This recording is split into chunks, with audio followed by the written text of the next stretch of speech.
the Blockchain Summit. We have a global audience watching. You might be watching on YouTube, Twitter, Facebook, and your attention.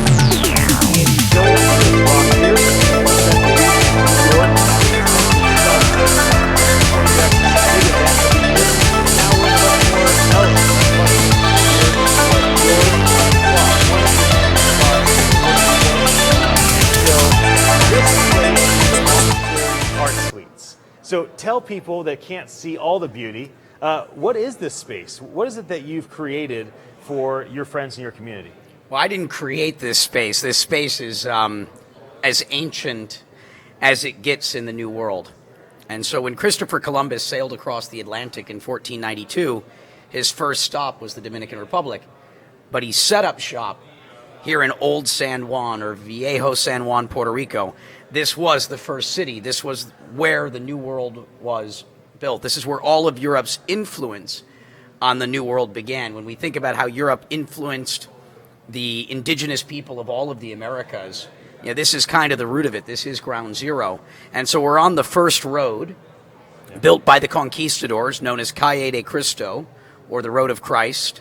And so this was the old monastery that in 1898, 1899 became the Grand Masonic Lodge of Puerto Rico. And so we're sitting in an old monastery and sitting in an old Masonic temple on the first road, Calle de Cristo. Amazing. And so this property found me, and it kind of forced itself on me as a community hub where we can have these types of gatherings and talk about the past, the present, and ultimately the future that we wish to co-create. I love it. Hopefully a much better world because of the new tools that enable us to build such things. Yeah. Now the topic for this session, that's part of our Global Blockchain Summit we're doing right now, is how is decentralization going to impact art and entertainment in the next decade? So as you start projecting out, paint a picture for us. What should people be building toward? What's the big deal about all things blockchain, NFTs, which you've been a part of for 2 decades? Why does this matter for the next decade? How is it going to impact arts and entertainment? Well, my background is in arts and entertainment. Yep. So I grew up as an actor, and so that was the first, call it 16 years of my life. Then I started dabbling in media from a production sense and creating content to be distributed over the web. And then I found my way into the gaming industry. And so, media and entertainment is, a big part of, who I am.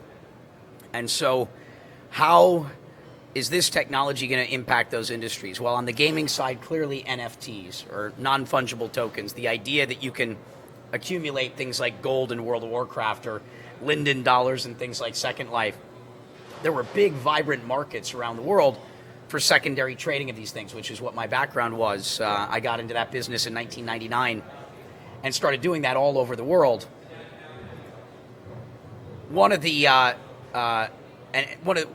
So that was a massive industry, and the question is, when would it start impacting gaming?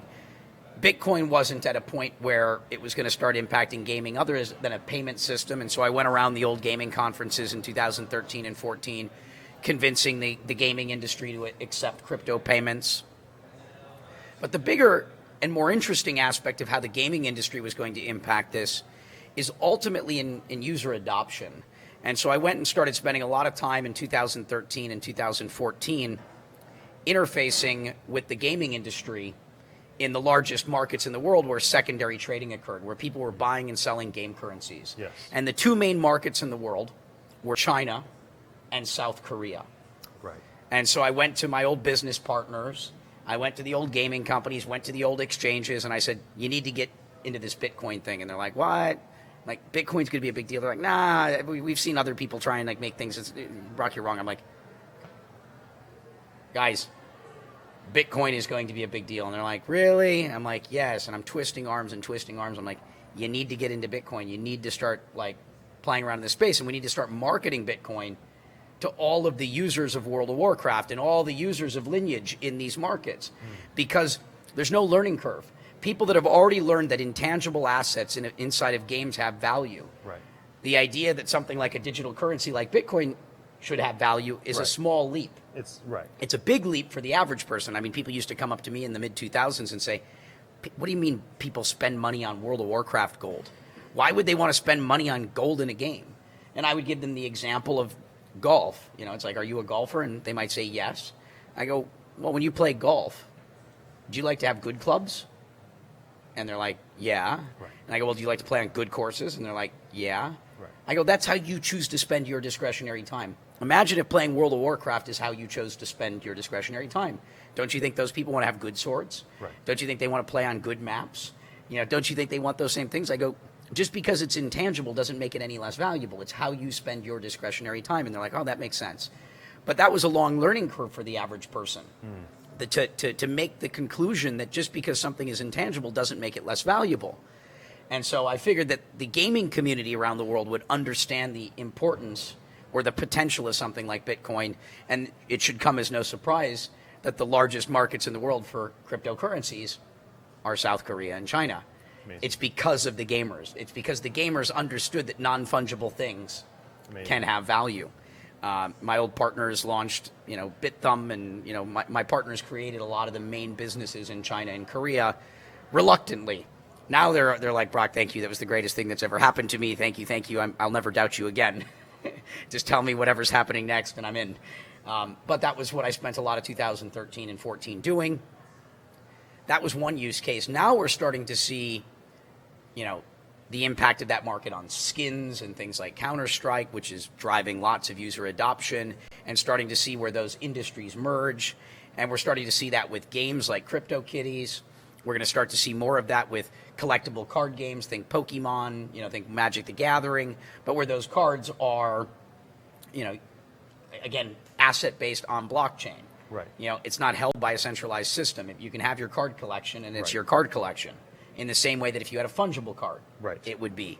And so we're seeing the beginning of early games. I think we're going to see that. We obviously see it with gambling games, but the gaming industry used to be what's called, pay to play. You'd buy a game to play it, or you'd pay a subscription fee to play it. That was the pay to play. Then the industry morphed into what we called free to play, where games were free to access, and then you would, buy, non-fungible assets inside of those Inside the games. free game. Then the game developers used that business model too much so and started to corrupt the integrity of the game, and it became essentially pay to win. Right. Where the only way to be successful in these games has been Is to to overpay, spend which starts to make it uninteresting. Right. I understand people can pay to get little advantages and this and that, but the game shouldn't be designed the only way to win is to have to spend a lot of money. Right. Talent should still amount for something. Right. And so I think the industry is emerging into something that I like to call, play to earn. Right. Where if you're a good gamer and you play games, you can earn money.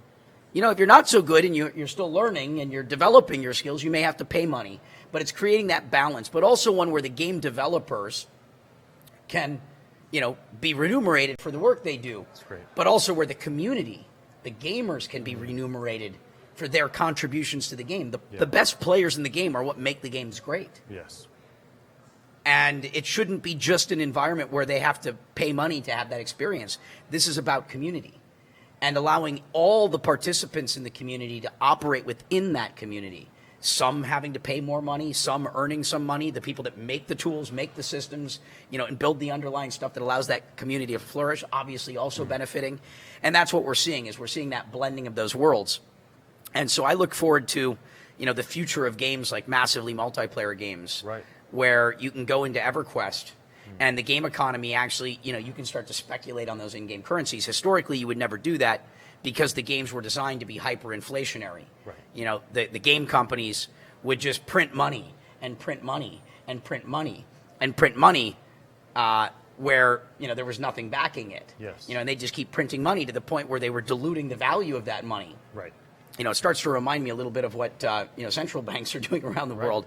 They seem to be behaving like game publishers these days, where they don't think about the repercussions of the impact that that's going to have on the world around us. Yes. In a gaming environment, okay, you may just spoil the game for everyone, Right. and make the game unpleasant and unplayable, Right. and destroy the economy of Azeroth on this particular server. Right. The real analog world, Yes. the repercussions of those decisions are enormous. And people that have played in these game worlds and operated these game worlds are some of the most interesting economists in the world. because they've had the opportunity to experiment with economies in ways that central banks never have. The greatest experimentation, happening has been in that area. So all sorts of interesting stuff. Also on the media side, film and television, an announcement just happened today. You can go look up Proxima. Proxima just announced its fund. The Hong Kong government and people just put $100 million into a $250 million film fund. Wow. Where we are tokenizing the ownership in movies. There was a game in the 90s and the 2000s called the Hollywood Stock Exchange where you could bet on movies. There are millions and millions and millions of fans of films that would love to be able to own a piece of those films and to speculate on the performance of those films. So we think that the film industry is going to be turned into a meritocracy where we, the people, get to decide what content gets created. Not everything has to fit just the studio model, but we're going to see a greater breadth of content where we, the fans, can participate in what gets financed and what gets made, and we can speculate, buy, and sell.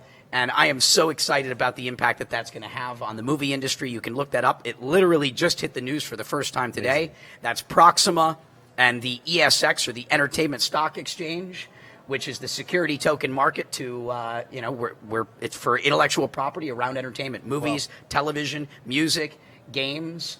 And so welcome to a new world of meritocracy around content creation. Let's say I write a book, Decentralization Impacting Art, Entertainment in 2029. I say, write the forward. What do you say in the forward? Well, I mean, what's happening, in short, content creators, artists have historically been they create the culture that makes our world the beautiful place that it is. And value creation and value capture is not fair in the world today. The people that capture most of the value are not the ones creating most of the value. I like to say, take a look at email. Email has created tremendous value for our society, but the creators of email didn't make very much. And I'm sorry, Kim Kardashian, don't take this as an insult. This is meant just to be humorous. I talk about people that have captured lots of value while not creating very much. Right. And so the problem is that the content creators, the artists, the ones that create the culture that make our world a beautiful place are the ones that are they're often not being remunerated for the work that they do. Hopefully these types of systems are going to bring a fairer world, to bring about a balance where artists, we're eliminating a lot of the middlemen and allowing them to truly be the beneficiary of the work product they create. Thank you to all the artists in the world. It's going to be a brighter future where you are not going to struggle so much. That's right. That's what 2029 has in store. That's good. Being an artist will pay. That's good. You can be an artist. You can be a journalist. You can be a truth seeker. You can do these things, and you are not going to be at the bottom of the food chain anymore. That's awesome. With that, we're going to go to a break. I'll be right back to talk about news and media and the impact of decentralization. That was good.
Blockchain Summit. My name is Ian Utile. I'm here in Old San Juan, Puerto Rico, my favorite rooms. This is the ballroom at the Monastery Art Suites, and Brock Pierce is very kind to invite me and friends over to jump in and have a conversation together.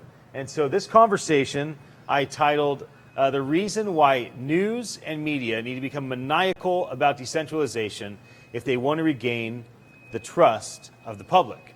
And so just to kind of start off that thought, people just don't trust news anymore. They don't trust media anymore. And you, Kai, you're a media content creator, right? You do media for Brock. You're documenting his life, you're documenting his business, like you are creating content for him. And as an individual person, like you have a lot of flexibility and freedom, and Brock knows he can trust you. But the greater news media, like we've kind of lost trust because it's so centralized and they kind of push down what they want through their information channels. But can you please introduce yourself and tell, you're from California? Yeah. California. So, so when you first connect, you're like, oh, Santa Cruz, because I'm from Santa Cruz. So tell people a bit about yourself. Like, let people know who you are and what makes you, what you're passionate about. Yeah, absolutely. Well, number one, thanks for having me. This was such an impromptu, and I'm a loss for words, but I'm very grateful. And anytime anybody asks you to, I always kind of just say yes. Good. And so this was sort of a move. yes. So thanks for. So my name is Kai Primo. I got into the scene as a content creator in 2017 because I didn't know anything about blockchain and decentralized and whatnot. So I wanted to find out, and I wanted to start asking, some of the people that knew things. And then I realized that I could just throw a camera and also share that with the public. And that's how I began. But I live in California. All of a sudden, I have this passion for creating content, more like guerrilla style, documenting, and I've been making content for the community. Not just like there's Blockchain Beach and Sense Chat, huge fan of Sense, and but making content, but basically to expose to the world from my perspective as a newbie, so they can relate to that, because a lot of people are in my position that they don't. It's hard to understand the technology, and so and the vision, right? To like, how do you really see the vision? And to kind of really clarify that vision, you have to hang around with people that can see that vision long term. And so then little by little, like you get your aha moments of what this could do. And that's kind of where I'm at. I'm very grateful. This is amazing that these doors keep opening for me. It's unreal. Yeah. It's good. Now, when you look at media, I don't really care what source you like or don't like, the CNNs and the Foxes of the world. When you look at media, do you look at media that's centralized, where people are developing media, developing news to tell stories, to make money, to sell advertising? Do you find yourself that you trust that media?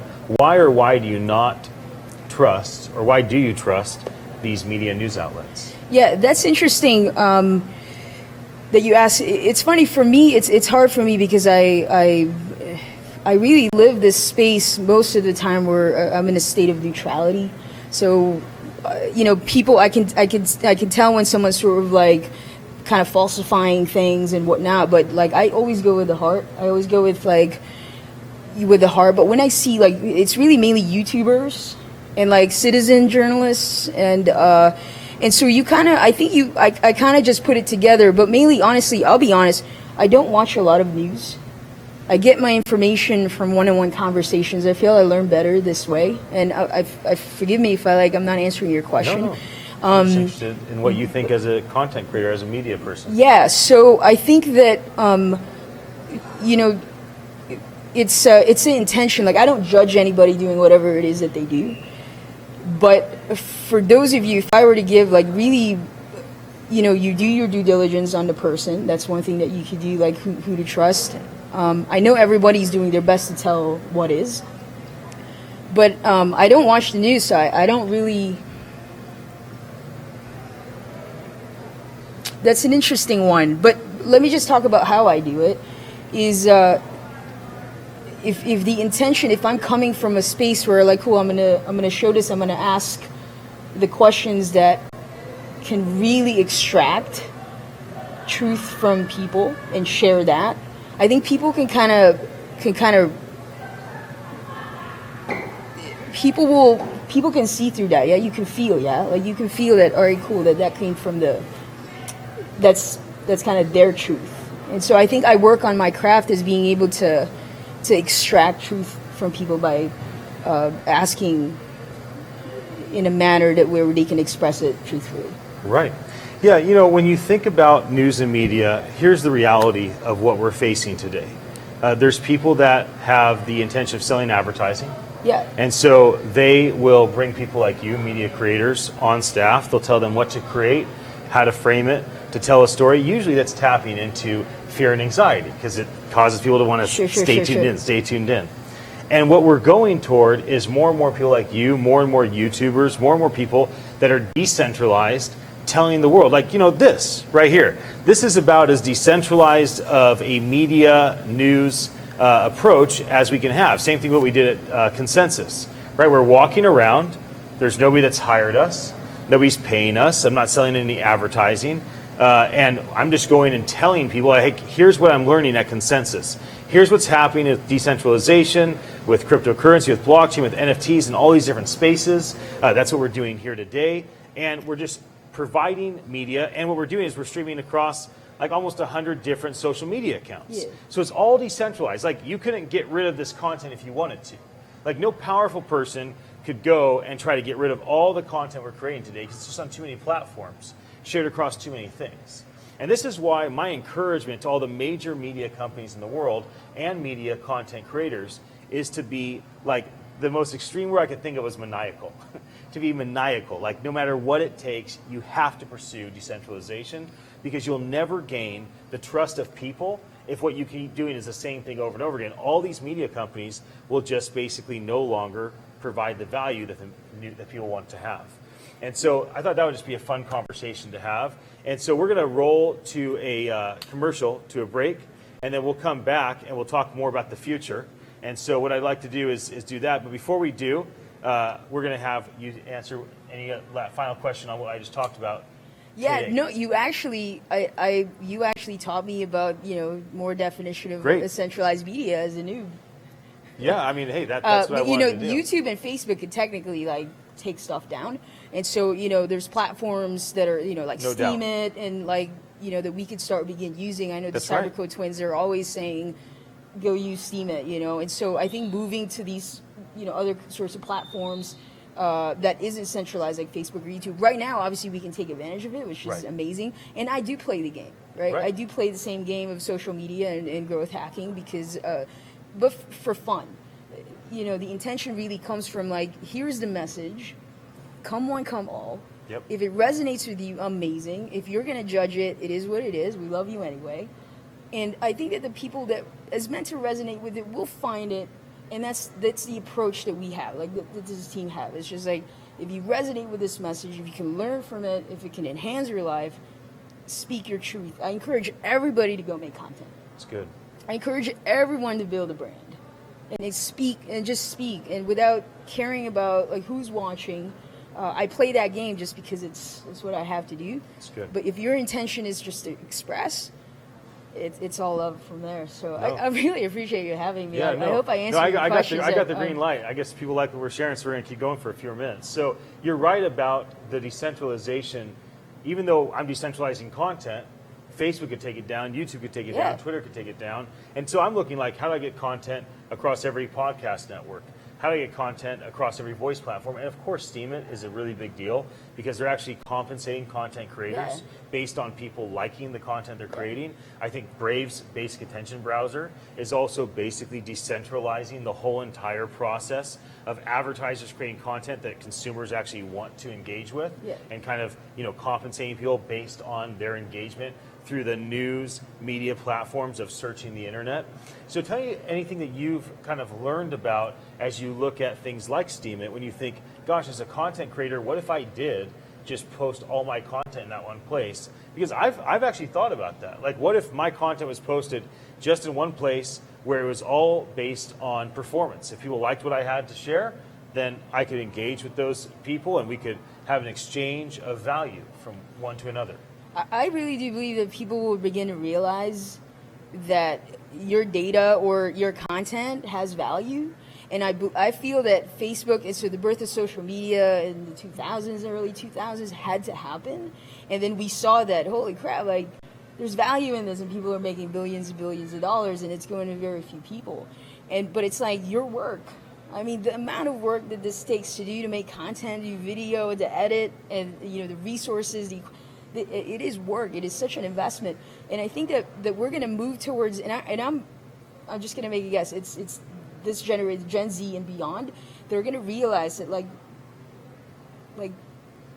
I could earn. I should earn. If you like, share some of that benefit, and platforms are going to be coming like Steemit, maybe something built on EOS, or all platforms, social media platforms are going to be more where you can earn for your work. Right. Because and I think that will probably become a trend. But we needed to see what was possible with Facebook and YouTube and people monetizing your work to move that way. So in a sense, I'm actually quite grateful of the transformation of, from the internet to social media to now blockchain. Absolutely. Yeah, I mean, I think that there's all this convergence of like content is maybe not living on the chain, but content is being verified by the chain, right? So right now we're transitioning, we're on this bridge where all content was centralized, all the database was centralized, all of the verification of IP was centralized. Now we're starting to have like the databases switch over to the chain. We're starting to have like IP verification switch over to the chain. I don't even know what that means. So In intellectual property, who owns the content. So now we can actually say on a distributed ledger, and you have a third-party verification saying, hey, this piece of content on Steemit, we're guaranteed that Kai created this content on Steemit, Kai owns this content on Steemit, and we have a third party that verifies that the platform Steemit and Kai, the content creator, are saying, yes, that belongs to her. But your content doesn't live on the chain. Your content still lives on servers, right? And so we're going toward a time where content will actually live on the chain. But right now, it doesn't really make sense financially to have like heavy media, video and whatnot, even audio. We don't really have, that doesn't really make sense quite yet. But we're getting there. And so... not right now. Yeah, we're really close. So use all these other platforms where the people are and educate, and then start migrating that way. I think it's going to be very exciting to see the transformation. I don't know what, I'm just sort of a witness. We're going to come back and talk about what's to come in just a moment. That's so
Puerto Rico.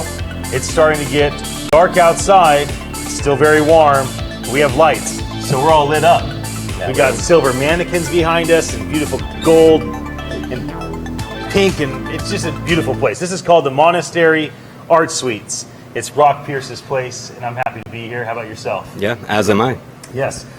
Please introduce yourself to me, but to them. They're listening, but we're having a conversation. So tell me who you are and what you do and what brought you here to Puerto Rico, then we'll dive into the topic. Yeah, so my name is Brian Christensen. I'm the founder of Block Cities. We are a property technology company that is creating fractionalized assets on the blockchain.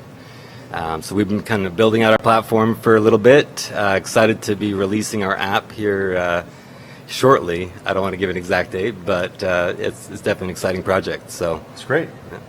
And so one of the things that I wanted to focus on today was the future of blockchain. I've been doing all my stuffs about the future, trying to create a better future with decentralization, with NFTs, with cryptocurrency. I mean, the whole entire distributed ledger tech industry. And for you with Block Cities, what you're doing is you're helping people with investment, right? You're helping people with raising capital in a brand new way. And also investing capital in a brand new way. Is that correct? Yeah, so something that makes us a little bit unique, though, because there's a lot of different tokenization platforms out there for real estate, and it's a multi-trillion-dollar global industry. So I mean, it's a massive, massive market. We're not trying to take down the whole thing. Really, what we're focused on is creating a vehicle for sustainable assets to come about. So income and resource producing is the concept. The three supported asset classes are real estate, agriculture, and renewable energy. And so the idea is being able to take a physical asset, let's say a solar farm that is producing something that has value, energy, and being able to fractionalize that, split up into a bunch of pieces, and allow people to invest in their own energy infrastructure. In this case, to be able to swap out their current energy setup for solar. As far as like you are in these three industries, real estate, agriculture, and energy, right? So let's kind of stick with your industries. Let's talk about news and media and project 10 years out. So think of it. Think about how news and media is going to cover the topic of energy. How might a decentralized world all being verified, so trust is guaranteed, right? How might that affect kind of sphere of the energy thing? Because right now, energy is covered by energy journalists in centralized organizations that have a distribution to be able to tell a message. In the future, 10 years from now, is the one that's going to be able to say things, right? Yeah, well, that, and I would hope that the ideas and solutions float to the top. Right. There's also a layer of the consensus. So I guess taking a step back, the internet is a baby. At the end of the day, it is a baby, and there are two things that happened with the birthing of that, and that's free information for the first time in history, which is pretty cool. The second thing is being able to communicate. Huge, and so you combine those two, and the natural evolution, if you fast forward, is being able to leverage the collective intelligence of the planet, right, to have the brightest ideas float to the top. So when it comes to media, I would hope that that's how they're showcasing the energy in terms of like, okay, what are the best technologies right now in real time? What is the leading edge? And be able to talk about that. That's what I would hope. Aside from energy, obviously, we all know is an absolute shit show. In terms of interests that are represented and not actually covering the real stories. And so that part of the future of media is interpreters. Very complex subjects and then break them down into a very simplified, digestible based off of truth in actual data. So be able to actually provide and spin up that information in such a way that people just get it, as compared to spinning a story and seem like one way or the other. Right. How about for agriculture? Agriculture is covered today by the media. You have like an extreme thing like Monsanto, right? Don't get me started on that. But so Monsanto is an extreme example of the way that they've leveraged media to tell their story, and maybe people have tried to break through the wall of telling what they think is true about Monsanto. How do you think a thing like that in agriculture, how do you think a thing like that is going to change in 10 years when information is decentralized, when there's no more secrets, there's no more, there might be more security, but not really privacy, there's safety, but really there's going to be transparency and vulnerability. So how change for the small farmer and for the big Monsanto is so deeply impacted by decentralization 10 years from now? Years, and the world that I would hope that I'm living in is one. There was a surge of information that came out that kind of pulled back the curtains on certain things that were going on, and they've been going on for quite a while, and creating quite a bit of static, and it's to it. Then you see that right now there's this gold rush. Basically, if you can control the weather, then you can control the foods. And so, you have geoengineering, which then leads to Monsanto creating aluminum-resistant seed, presenting the solution. Meanwhile, you've got people that are making, $500 billion off of commodities because they know how to trade based off of the weather patterns. At the end of the day, there's that it has to come to the surface. And the truth is that right now we are at a current trajectory that's not sustainable, and it's giving birth to the desire for something else. And really, that's how Bitcoin came about, was the dissatisfaction of the current financial system. Right. Yeah, absolutely. Real estate is another big one, because that's the third industry that Block Cities is, helping with the funding and helping to doing all this, on the chain. And so real estate, like today, real estate's kind of controlled by these that oversee all the biggest brands. Then there's the big brokers that have all the agents, and all information is very centralized, not just in the real estate, but also centralized just like in each and every single office. There's not really sharing. Like, you have access to an MLS system. Oh, yeah, no. Like, I'm telling you, I built a real estate tech company, and it was like, it took everything. It was almost like, fair word than say, dealing with the mafia, man. It was really hard to deal with the different MLS systems. And so I think about the world that's decentralized in real estate, and I think, okay, now what happens when media, like, what happens when Kai, as a content creator, has access to know every single thing about every single house? We're getting closer and closer, but still there's a lot of secrets. What happens when things are just known? Like, even for your platform, imagine people going to your platform, trying to raise capital, right? So, and now they have access to all this information in the future. So let's talk a bit about that. What we're doing with that is we're basically pulling in all of the data. So you've got different layers, if you can, ranging from the Airbnb data, which is showing the annual average revenues, the occupancy, obviously the daily rate, and then you overlay that with your classified ad listings, and you overlay that with your Section 8 housing and the HUD standards. You overlay that with estimates. You know what I mean? And you can actually start to pinpoint exactly where the real opportunity today.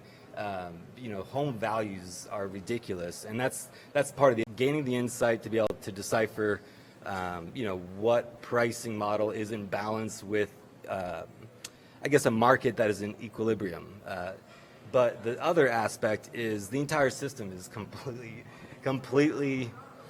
It puts us in a very precarious position where we have to work our entire lives to keep up and pay our mortgage, and that's not the future. The future is where we're going to have low-cost materials, the ability to, it's on demand, experience on demand. Any form of housing that you want to experience, you will be able to experience, and it will be at a much lower cost than our current single-family homes. And so it'll be an increase in the quality of living, it'll be a decrease in the actual cost, and we won't have to work our entire lives to keep up with something. And so we're going to be a little bit more free to do the things that, we're excited about doing and are passionate about. Absolutely. Well, with our final 2 minutes, let's talk about the future that we want to see. You have kids? I do. That's what kicked everything off. Okay, so I have two boys, 6 and 10. Cool. I got 2 girls. Okay, how old? Just turned 10 and 11. Okay, yeah, so pretty close in age. So, you know, when you think about when our kids are near the 20 age, like what do we want the news and media information funnel into their lives to be like? And what kind of things do we want to see people make little decisions today to get us there? Yes, so I guess in terms of the overall life, I mean, so you've got water, food, housing, energy, health, are being the major keys there. When it comes to the first, 4 in particular, income-producing assets is a solution to it, and being able to take the solution, which is your renewables, it's your decentralized organic agriculture that's growing on vertical systems, right. And home-based and community-based and all that. So allowing people to have a vehicle, a way to invest in their own independence, and just support in general sustainable future. And so that's that's our model, is being able to create a platform that allows people to bring about things that their time has come and be able to bring them into form. As far as media goes, I would hope that we live in a world where people are aware of the things that they want to take in, you know what I mean, and very much things that enhance and are useful. I would hope that type of information is coming about a lot more than the bullshit that's going on right now. Right, absolutely. My final conclusion on all this, as we get ready to go to a break, is that we're going toward a world where all news, all media is going to be held accountable. That you'll have things like little flashes, like this is not true, like fake news, exaggerated news will all be there for you to tell in 10 years, even when people create content on the fly. So think about living in a world like that and why that matters for you and your family. We'll be right back.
people lived in little regions, right? So they had little tribes and in little areas, and they all spoke the same language and had access to the same stuff. And then they would break up into their own little micro tribes, and so each city would have 100 of these little places of worship or places of philanthropy that would help you, give money to the poor and house people and feed people. And that was all very centralized in microcosms, all in one little region, kind of competing for each other's, people that would give and people that would worship, right? Kind of in competition. And even the access to content was so expensive. So if you wanted to get a book, it was $15, $25. If you wanted to get your hands on a teaching, it might cost you $15 for a CD or $300 for a DVD collection. Like, just access to information was so expensive just 20, 30 years ago. Anything having to do with philanthropy, anything had to do with worship or faith, religion. Then the internet comes along. And now all of a sudden, access to information is everywhere. Now, not all the information is true, and so you have to kind of decipher through that, but access to information is everywhere. You can hear anybody speak something, sing something. You can basically give to absolutely any sort of charity or cause in the way that you want to give to it. There's not an absolute guarantee that the money will go to where you want it to go to, but there's this now immediate access. In fact, you can give money philanthropically to organizations that don't even speak your same language in countries that aren't even your own.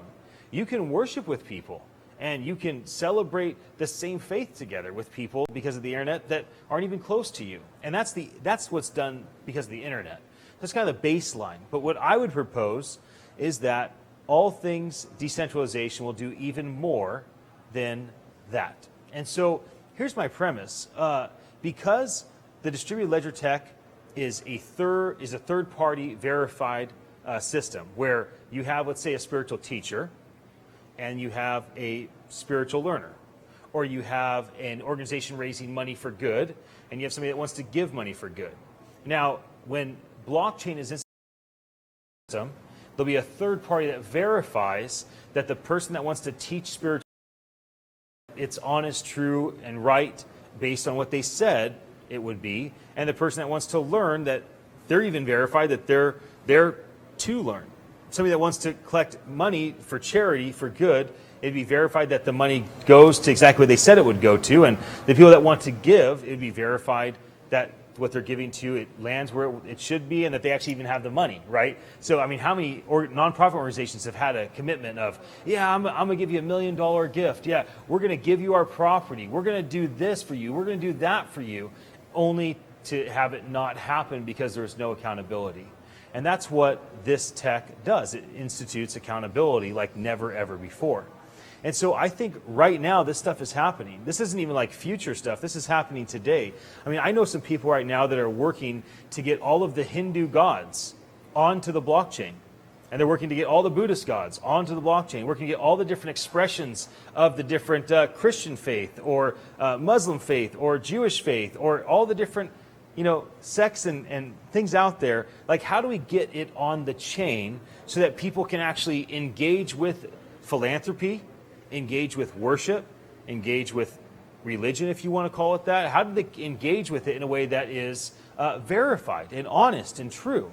Like, when you give money in the name of this saint, that it really goes to the cause that you want it to go to. You know what the end result is going to be. Or that when you're learning from a spiritual teacher, this woman or man is who they say they are, right? How do you actually know that to be true? When you are worshiping with other people and you're side by side with others and you're caught up in gratitude and thankfulness around the same similar faith paradigm, how do you actually know today that these people are kind of actually share your worldview? And these things are now being made possible through the blockchain, of course tied to machine learning. And so I just think about this, like, I sure would hate it if the people, like, let's say there's 2 billion people in the world that say they follow Jesus, okay? If the 2 billion people in the world that say they follow Jesus are uncomfortable with technology, if they're uncomfortable with the blockchain, if they look and they be like, they're putting Hindu gods on the blockchain and Buddhist, like they're doing all this stuff, that's not really our playground. My response would be, I sure hope you change your mind and that you participate, because this is what people are going to want. They're going to want a verified way to know that as you teach, what you're teaching is true and honest. That as you set up time for worship and gathering and community, that it is all based off authenticity and truth. That especially as they give to a faith paradigm that you're facilitating, that it is actually going to go to what they intend for it to go to. And so this is really a request for people of faith to say, when you read things like God's on the chain, religion going to the blockchain, like it's not a joke, it's really happening. And I would say that it's happening at a very, very accelerated rate. And I wonder who's going to step up and be the people to actually make it happen. I do a lot of live streaming, and I'm live streaming right now to Facebook, YouTube, Twitter. We've been live streaming to Instagram and almost 100 social media sites all together. And we live streamed all this last week in New York. And live streaming is very vulnerable. When all my mistakes are seen, right? Every time I mess something up, it's not post-produced. It's like right here, right now. Like right now, I don't have a projector. There's no teleprompter for me. I'm just sharing from my heart what I'm thinking about decentralization and all things in the faith paradigm. And but live streaming, I remember 15, 20 years ago, the people that pushed live streaming the most were those that were of a faith paradigm, right? They wanted to be able to share their concerts, share their gatherings, their big stadium events, their big faith church events, and like they were the ones that like built the live streaming infrastructure, right? Like companies like Akamai were like built off of this, and it was the broadcast companies that came afterwards. I wonder if the people of faith, the faith leaders, are going to rise up and do that. And then I wonder, does it even matter? Because you know what? Like Uber replaced taxis and Airbnb is replacing hotels. And honestly, maybe decentralized people that facilitate philanthropy and facilitate faith teaching and facilitate worship, maybe they should be the ones to dethrone the big mega churches of the world. What do you think? I mean, if you are one of the massive organizations, if Pope Francis, somehow this gets to you, or one of your cardinals or bishops, like what are you thinking about decentralization right now in the Catholic Church? My friends over at all the different organizations that I get the grace of being a part of, like what are you thinking about when it comes to decentralization, to vulnerability, authenticity, having things checked and verified, having complete, absolute exposure to where there is not a single secret? And why should there be in a faith paradigm? Like, should there be a secret in a worship environment? Should there be a secret in a philanthropy environment? I mean, people are coming to basically drop all of their walls and to like expose their soul and their spirit and to bond with others that have exposed their soul and spirit to be caught up into this space of worship of all things. Like, shouldn't that be the most raw, authentic, like, space there is? Or philanthropy, I mean, shouldn't that be the most things that you could ever have shared? It should be that financial environment, right?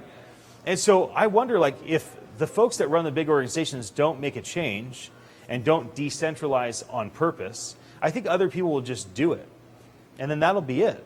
They will be it'll be dethroned, and you know what? Nobody's going to cry for you. Nobody's going to feel bad for you. Nobody feels bad for the taxis or the hotels or all the other industries that have been decentralized. Nobody's worried about them. They're not. And nobody's going to be worried about you if you are watching this video and don't make a change, or if you watch this video in the future and choose not to do something about it. And I think it's time to kind of pay attention to the times. People are not interested in your rules. They're not interested in your orthodoxy. They're not interested in standing up and sitting down and saying this and singing that. Like, they aren't interested in being told what to think. They just aren't. Like, they want to think for themselves. They want to believe for themselves. They want to love for themselves, to give for themselves and for what matters to them. And so again, like, this whole entire topic right? God's on the chain more than clickbait, because worship and philanthropy will be more impacted and is being more impacted by decentralization than the internet itself. Like, this is not 10 years out. I'm going to talk about 10 years out after we get back from the next break, but this is not 10 years out. This is here and this is now. This is right now. People are shifting entire portions of faith paradigm over to the blockchain. I wonder if you're a leader, are you? Are you even mindful? Have you even had this conversation with yourself in the mirror yet? Has your board meeting even talked about what's happening with technology yet? Or are you just like whistling away and just enjoying how good things are because you built a really good machine that just brings the money in and brings the people in to teach, and you're just rolling with it, man. You're just a machine. Just like every other industry that's been dethroned. Like, I'm telling you what, I promise you, there's no special, unique grace for a big faith organization. It can be dethroned and decentralized as well. And if you don't compete with yourself and decentralize your organization for philanthropy and worship, somebody else will, and all the wisdom and all the knowledge and all the experience and all the care and all the structure and infrastructure that you've put together to help people, it won't really matter anymore, because somebody else will be leading the charge. I'll be right back to talk about the future on this topic.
Welcome to the Global Blockchain Summit. My name is Ian Utile, and I'm doing this session alone, and it's on the future of worship and philanthropy and how it will be impacted by decentralization in the next 10 years. If you missed it, I had just talked about what's happening with decentralization today. I said, God's on the chain. It's more than just clickbait, that worship and philanthropy are being impacted by decentralization more than even the internet. And right now I'm going to talk about the future. So I'm going to project a bunch of things that are to come. I think that philanthropy is going to be drastically increased because of decentralization. I think that there's some roadblocks to giving to what you want to give to today. And there's also some concern if the money actually goes to where it should go. And there's also just a brutal issue with actual follow-up and information flow back to the giver. So in the future, when somebody wants to give to a cause, to a person, like a GoFundMe, or to a disaster, or whatever it may be, you know, the synagogue, the temple that they want to build, the city they want to build, the family they want to feed or house, in the future, it will be immediate. Imagine you want to, and you don't go through a broker or several brokers. You want to give. You want the tax write-off, if that's still a thing that we do, which is a little bit of a strange element to giving, because giving should be sacrificial. It should be cheerful, in my opinion. But in the future, when you give, it'll be done. Like, you want to give money, it's done. And then there'll be a feedback loop on that giving. So when you give, there's already a feedback loop baked in that says when you give, this is what you gave to, and this is how you'll be followed up with, and then you'll have the information flow that will cause you as a human being to get all the dopamine, serotonin, endorphin receptors firing off, and all of a sudden giving got gamified. Philanthropy became more fun than an iPad game or a movie or other things. And so I think philanthropy is going to explode in the next decade because of blockchain and because of cryptocurrency and because of all the different applications of decentralization and the distributed ledger technologies. Worship, I think, is also going to be drastically shifted. Today, if I want to worship with a community, I can invite them over. I can go to a place at a certain time, call it a Sunday morning, to go worship with a group of people. And Christians are not the only ones. I think the Jewish faith meets on Saturday nights. I think that Buddhists traditionally meet on Sunday mornings, from my Buddhist friends, what they tell me. So it's kind of like all over the place, but there's a lot of gatherings on the weekends. Makes sense, right? And so I could go gather and we scatter, or I could bring people together for a moment and then we disperse. But what happens if I want to worship and I want to have a certain worshipful experience of expressing gratitude and thankfulness and contentment to my Creator? Like, how easy will it be in 10 years to be caught up in that exact moment with the music or the atmosphere or the teaching that I specifically want to prepare my heart for worship?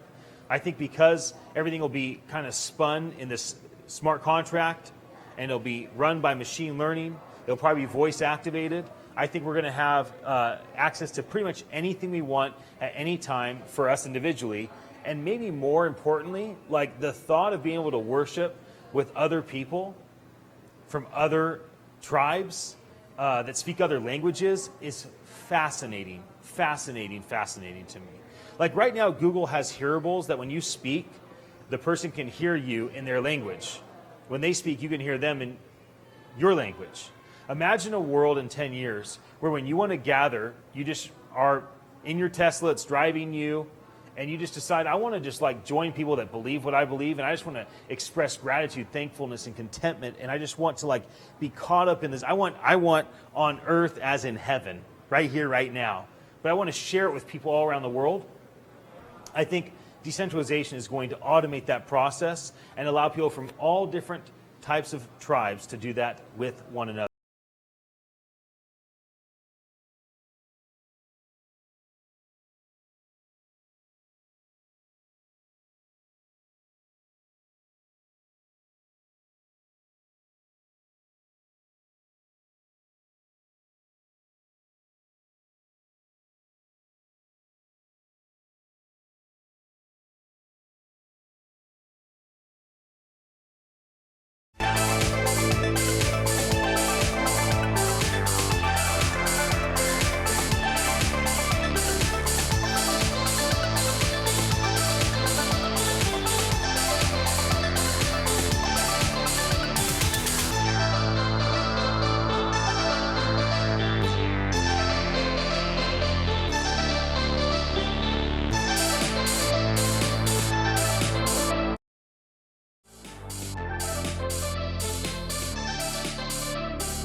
Okay, good.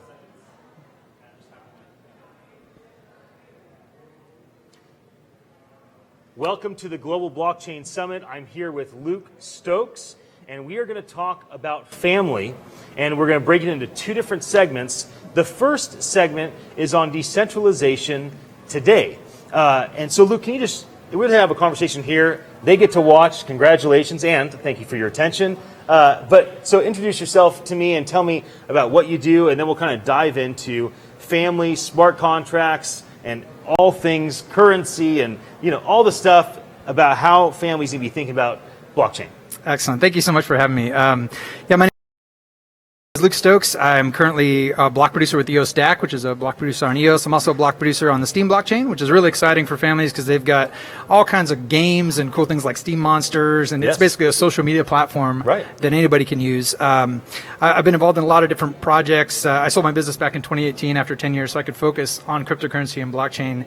I think it's the future. I did presentations in 2013 about it being more disruptive than the internet, and I'm just really, really excited about it. I moved here to Puerto Rico in December with my wife and my 3 kids. So I've got a 10-year-old, an 8-year-old, and a 5-year-old who's almost 6. And they live and breathe blockchain. So when you mentioned talking about families, I got excited about it because my son he bought some smart cash early on when I was talking about it. I was blogging about it on Steam and stuff, and it was less than a penny.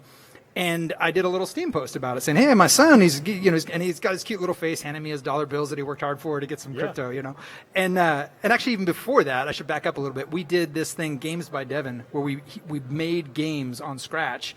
And he was just sitting in my lap as a 5-year-old, and we would build games, and I put up a QR code, and he got $50 in Bitcoin. Wow. And he got a little pocket knife, and he was all excited about it. He spent the Bitcoin for real money. Fast forward, he had $5 left. Fast forward another 4 years, it's $50 again. Wow. So he goes and he buys some more smart cash, and the community hears about this, and people donate smart cash. Then smart cash goes almost to like $1, and he sells about 1,000 of it. His dad wasn't as smart, but he did, and he bought himself a laptop. So he plays Fortnite and all these games on a laptop he got from cryptocurrency. So amazing. it's just, I look at it and I think it's the future. He probably understands it most, better than some journalists. And I'm excited about that. I think, like we're going to get into, there's a lot of aspects of where I think this technology is super important for families. And I think families are going to be a big part of the space because it kind of started out as kind of young hacker, single people, and now they're getting older. Now they're having families. Right. I think we're going to see a lot of families getting involved at the conferences, at the local level, at the regional level. It's going to be a lot of fun. I like that topic. This whole topic is decentralization of families, so we have a little flexibility, and it's about today, so we don't want to get all projected in the future. We'll get there in a moment. I have 2 boys, 6 and 10 years old, and so my boys, we love playing games together. I'm thinking about, like, how do I gear them more toward decentralized games, something that has more legacy involved, something that, like, we kind of own, whatever that means, quasi-decentralized games. And I think about how to include them. Like, I have my boys at almost all of my events. If they're back where I live in Santa Cruz County in the Bay Area, San Francisco, they're with me. I bring them on stage. I include them in things. Because they're my events. Nobody can stop me. And that's where it starts, though. That's awesome. I want. That's how we have to do it. I can invite Luke to come do the talk with me right now. It's excellent. I love it. So, like with my kids, they all have EOS Knights accounts, and they play EOS Knights on their computer. They all have Steam Monsters accounts, and they play Steam Monsters. It's that exact thing where they get involved in these, these blockchain gaming things. I know there's a DBet, and there's some other different systems where they're trying to actually incentivize and have tournaments and everything based on these cryptocurrency and also D-goods on EOS. There's so many incredible opportunities, and I think entertainment is going to be hugely important in the future. I think it's going to be a big part of their lives, both in a financial standpoint, but just even socially. It's going to be what everybody talks about, what everybody does. And a lot of people are like, well, we got to be careful how much screen time we give our kids and, all that kind of stuff. And it's important. But at the same time, I think, if they're not prepared now for the stimulus of virtual reality and augmented reality, if they don't prepare themselves now for this, if we don't lead them in that, they're going to be done for. I mean, we adults can barely handle Netflix, let alone all the stimulus coming their way. So I think it's important, definitely, to as families, as parents, to train our kids what these new technologies are about, how they can benefit from them, why they're important, and also to that concept of ownership, and even more important, what is value? What is money? Like, I talk to my kids all the time about government and money. They understand the concept of fiat currency versus real money and all these different things. And I, it's cliche, but they are the future. And how we prepare them for that future is going to be really important. And I think the blockchain has a big part of that. That's good. So let's talk about some of the details of things that you mentioned, because I think that there's people that are watching us live right now on YouTube, Facebook, Twitter. We've streamed on Instagram. We're kind of on lots of channels. So if you're there, we know you're there. Thanks for your attention. And I hope that you're finding value in this. And then there's archive people. Like, that's the most people that see what our conversation is tomorrow, in a week, in a year. If I'm smart and I get it decentralized, it'll be seen by hundreds and hundreds and hundreds of years from now. Matthew, my great-great-great-great-great-grandchild, I love you. I don't never know you, but I'm glad you're watching what I was doing at this time in my life. So when you think about the things that you said, people are interested. Can you walk through EOS Knights? So name some of these slowly. Tell people, like, if they have a child that's like our age, right, the 5 to 12 adolescent, preteen age, which is kind of where we're living right now, can you just go through kind of one of these games at a time and talk about, like, just instruct people, like, this is what it's called, this is how you spell it, this is how you go to it. Like, let people know what they could be doing that you've been doing with your kids. Yeah, definitely. I would say probably Steam Monsters would be the one I want to talk about most. Agrode and Yababit, these are Steam account names. Yep. People I've known for years now, actually. SteamMonsters.com, that's STEEM, SteamMonsters.com. And it's essentially kind of like Hearthstone. It's like a turn-based card game. And you can, for like $10, get a full starter deck. And then the packs are like, I think, $1 or $2. And with these cards, they are actually provably scarce digital assets. And you get these cards and you play against other players. There's a ton of people on there. Agro probably wouldn't want me to talk about how much money he makes every month, but it's a legit company making real profit. And they did a little bit of raise for this system they're building out. I think they raised about $100,000 in about a day and a half. So it's really incredible, the excitement behind it. But essentially, my kids, they have their own Steam accounts, and it works with the Steam blockchain.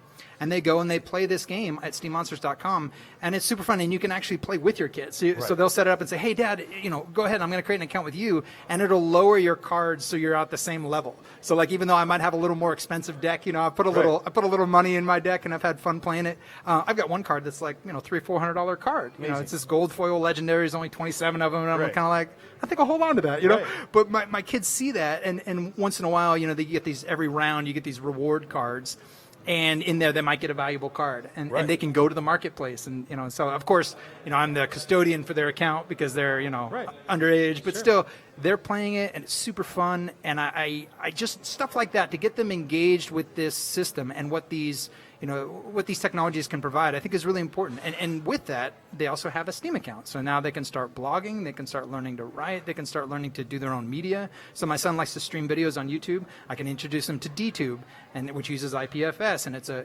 streaming platform and a video platform in a decentralized manner. Yeah. So I think all these opportunities to kind of get our kids introduced to something early on. And is that DTUBE.com? It's DTUBE. It might actually... Oh man! Just go to Google, DTube, and you'll find it. DTube and Steam. There's over, I think last I checked, it was 499 different projects on the Steam blockchain. Wow. So there's incredible, and that's just one blockchain. I'm not a maximalist. I'm involved in many projects. EOS has a whole bunch of things. We mentioned EOS Nights as well. That's a mobile app which you can also play on the website. And it's been fun too because I'm actually teaching my kids about economics through that. Because the assets in that game were kind of centrally controlled as far as they had a floor to the price. So they started to see the sync mechanism wasn't as great in that economic system, so the value of the items started to go down. Right. And it was just such a great conversation with my 10-year-old about global economic things via this game and the blockchain. Yeah.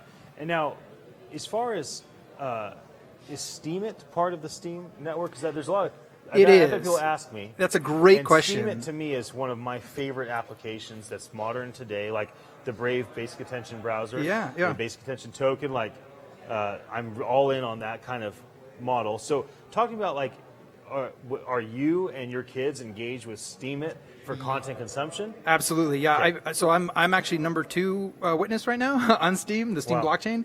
Steemit.com and Steemit Incorporated is the company that kind of built and launched the Steam blockchain. Okay. But there are many, many different interfaces to the Steam blockchain, and Steemit.com is just one of them. And that's part of the confusion. Exactly. You were like, okay, Steemit, is this the same? Is it? So if you Google Steam is not Steemit, and Luke Stokes, you'll come up with a post I did a while back, probably a couple years ago, and I explain all that. I walk it through that Steemit and Steam are really important separate entities because you can go to busy.org, you can go to steampeak.com, you can go to, you can use Partico, all these different interfaces to the Steam blockchain. And there's been a little, challenge with the Steemit company, and there was a big news item where they had to fire a bunch of people, but actually just a few days ago they just talked about how they're doing really well now financially. Sure. They got back on their feet, but there's just that confusion where if Steemit doesn't do well, they think the Steam blockchain isn't doing well, the Steam currency, but they're completely separate. One is run by the community, decentralized, and one is a normal, centralized, for-profit company. Sure. And so making those distinctions is important, but it is a fantastic place to consume content, create content, get paid for your content. It's really cool. So for the last minute and a half, let's talk on the topic of cryptocurrency protecting families' wealth and basically decentralized insurance protecting families' legacy. Give me an idea on insuring families through decentralized means, smart contracts, cryptocurrency, ensuring that you can maintain, hold on to wealth and exchange wealth from parent to child. Let's talk about that for the last minute. I think one of the most important things with cryptocurrency is recognizing the ability of multi-signature transactions, multi-signature permissions. So it's important that if I own a cryptocurrency, that my immediate my wife, my kids, they have access to that private key, or we have a multi-signature permission set on that private key. So if I am no longer here, that my kids would have access to those funds and be able to use them.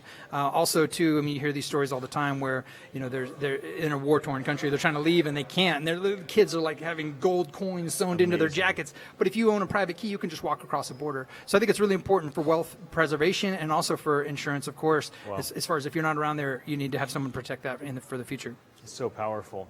You hear about these stories of refugees leaving Syria, and they were the princes and princesses. They were the dukes of the of their region. Like, these people were very important, very wealthy, very powerful. They're probably highly educated. And to go from that place to a refugee is tough, but to have no way to protect yourself makes it even harder. We'll be right back in 3 minutes to talk about the future of families and decentralization.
Utile. Welcome to the Global Blockchain Summit.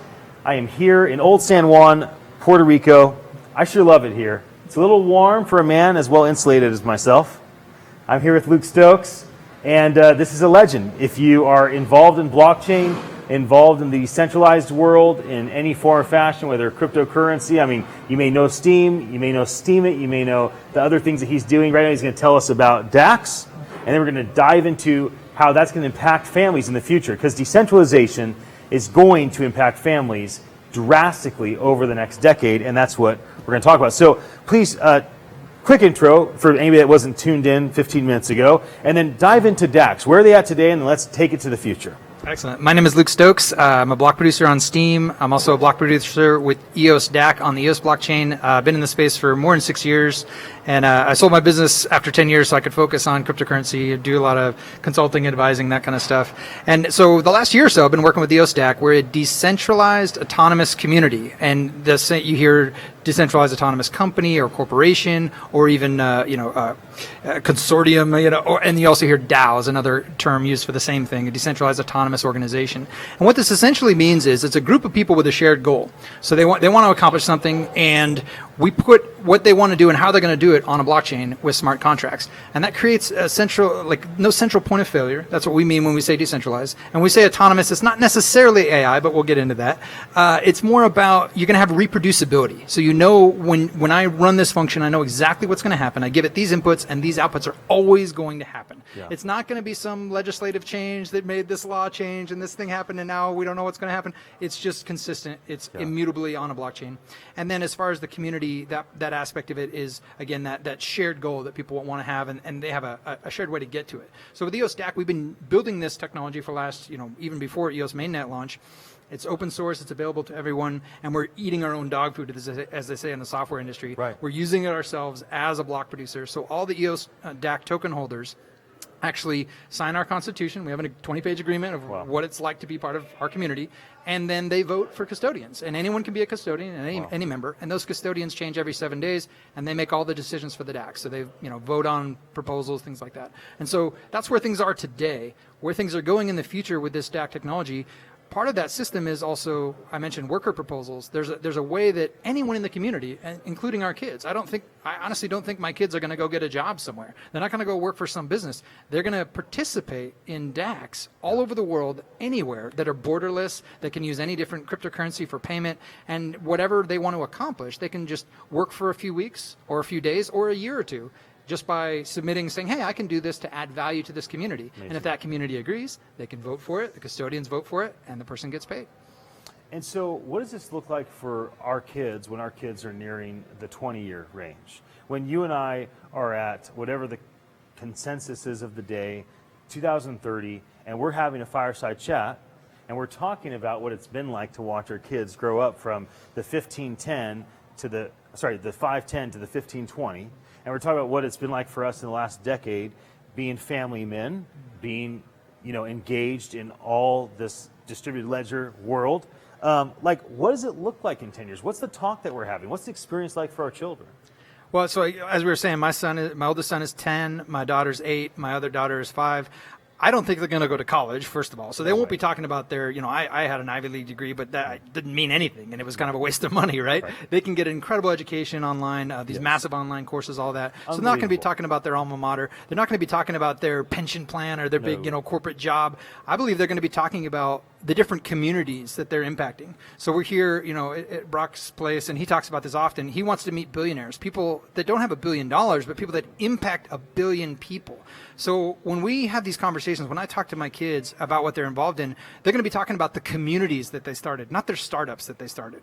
I think that's going to change. Silicon Valley is not going to be like, hey, look at my new startup. It's going to be like, look at the community that I'm impacting in Uganda, or whatever. Look at all these millions of people that are involved in the project that I help facilitate, that I no longer run because maybe I got voted out, right? The whole point is the stakeholders, those with skin in the game, those who add value to the community transparently through these decentralized autonomous systems will be able to extract value, and those who create value get to have value, this meritocracy we're hoping for. No, it's not utopian. We're going to create new problems. Sure. So we'll probably be complaining about new issues. Right. But my hope is that our children are they're going to see essentially the role of government diminish, in my opinion. They're going to see more community-driven, because when you eliminate the ability to steal from someone, Yes. you don't need all the systems for enforcement and regulation and all these other things.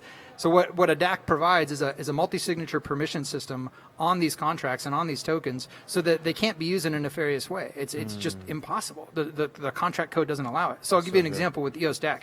We have and I'll get a little technical here, but some of our audience will appreciate this. As you want. I mean, there's don't tune out. Okay, lean in.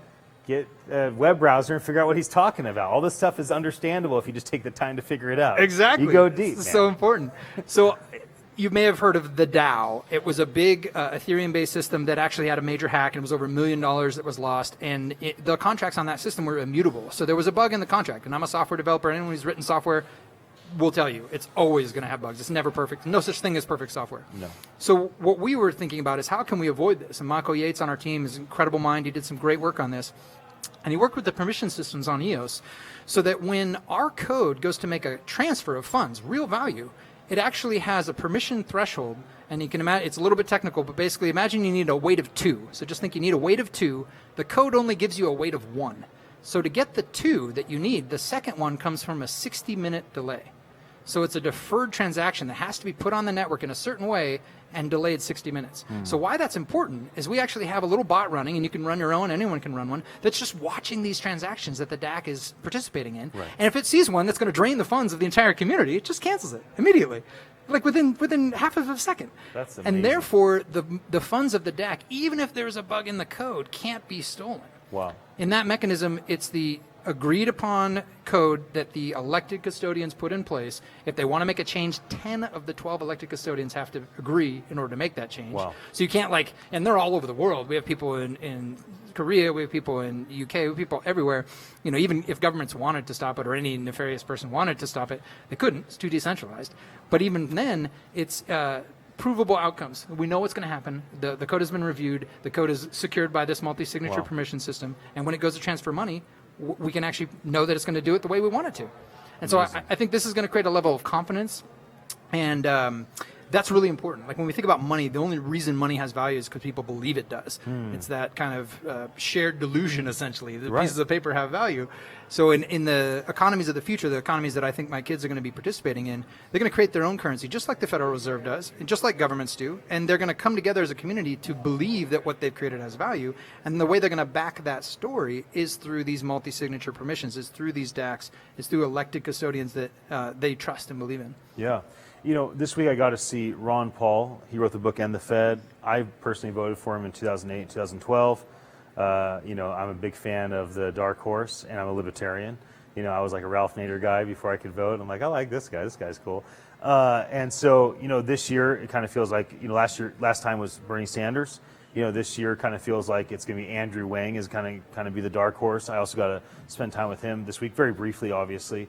And these guys are trying to talk about these types of issues, like ending the Fed, less government. Now, I wouldn't say Andrew Wang is less government.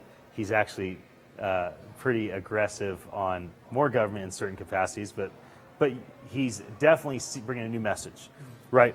What is the new message for the presidential candidate, and what's going to really chime into the ears of fathers and mothers that are responsible for families in 2030? Like when you project out the politicians that are running, and I guess I know it's a little like silly because it's so far out there. I guess it would have to be 2028, 2032, to be honest with you. So 2028, the Olympics are in Los Angeles. So the Olympics are in Los Angeles, and these men and women are running for president of the United States. And we're in a world that's 10 years advanced because of things like DACs. The people have their own micro communities. They figured out how to basically trade value for currency. All the different problems that happen with software are dealt with in a millisecond. Like that world is in place. Is there a federal government? I hope not. I was going to say, my hope is that is role somebody running itself, for president of the United States then? I would say that role itself becomes irrelevant. That's the Okay. hope. That's essentially what I'm teaching my kids. If they believe in a central authority, in my perspective, my opinion, that's a little bit tribalistic. It's just a little bit archaic. It's kind of what got us here. I'm not knocking it. I mean, there's a great experiment, but I think we can do better. And I think that a central point of failure, power corrupts. Absolute power corrupts, absolutely. These positions, even the founding, even back in the 1700s, founders of this nation knew that was a problem. These executive branches and judicial branches, they shouldn't have as much power as they do. Decentralizing the voting systems and having it in a way that, again, the stakeholders, those who have skin in the game, can actually make decisions about how their money is used. Super important.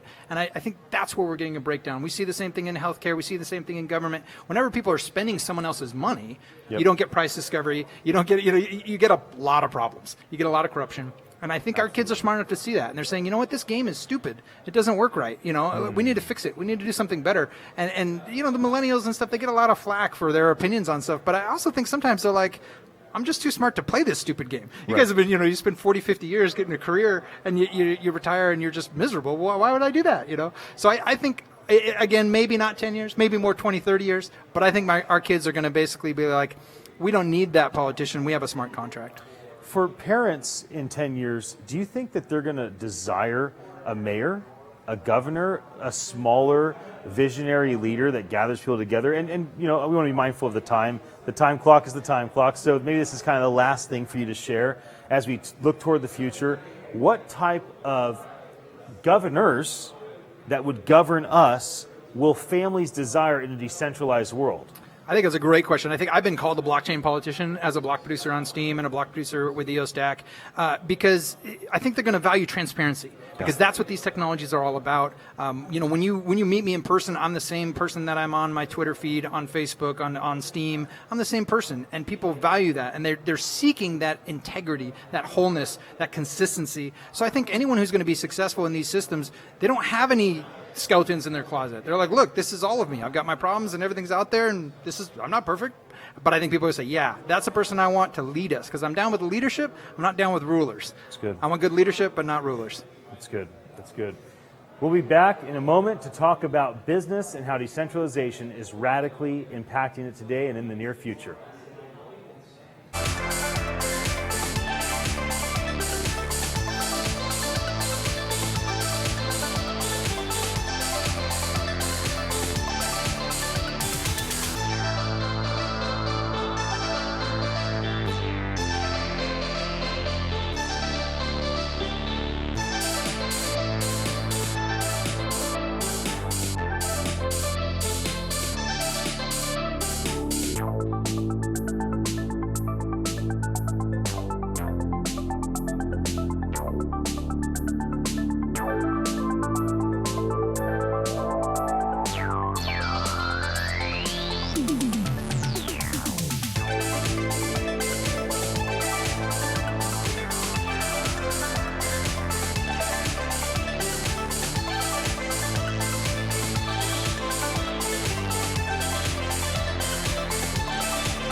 to the Global Blockchain Summit.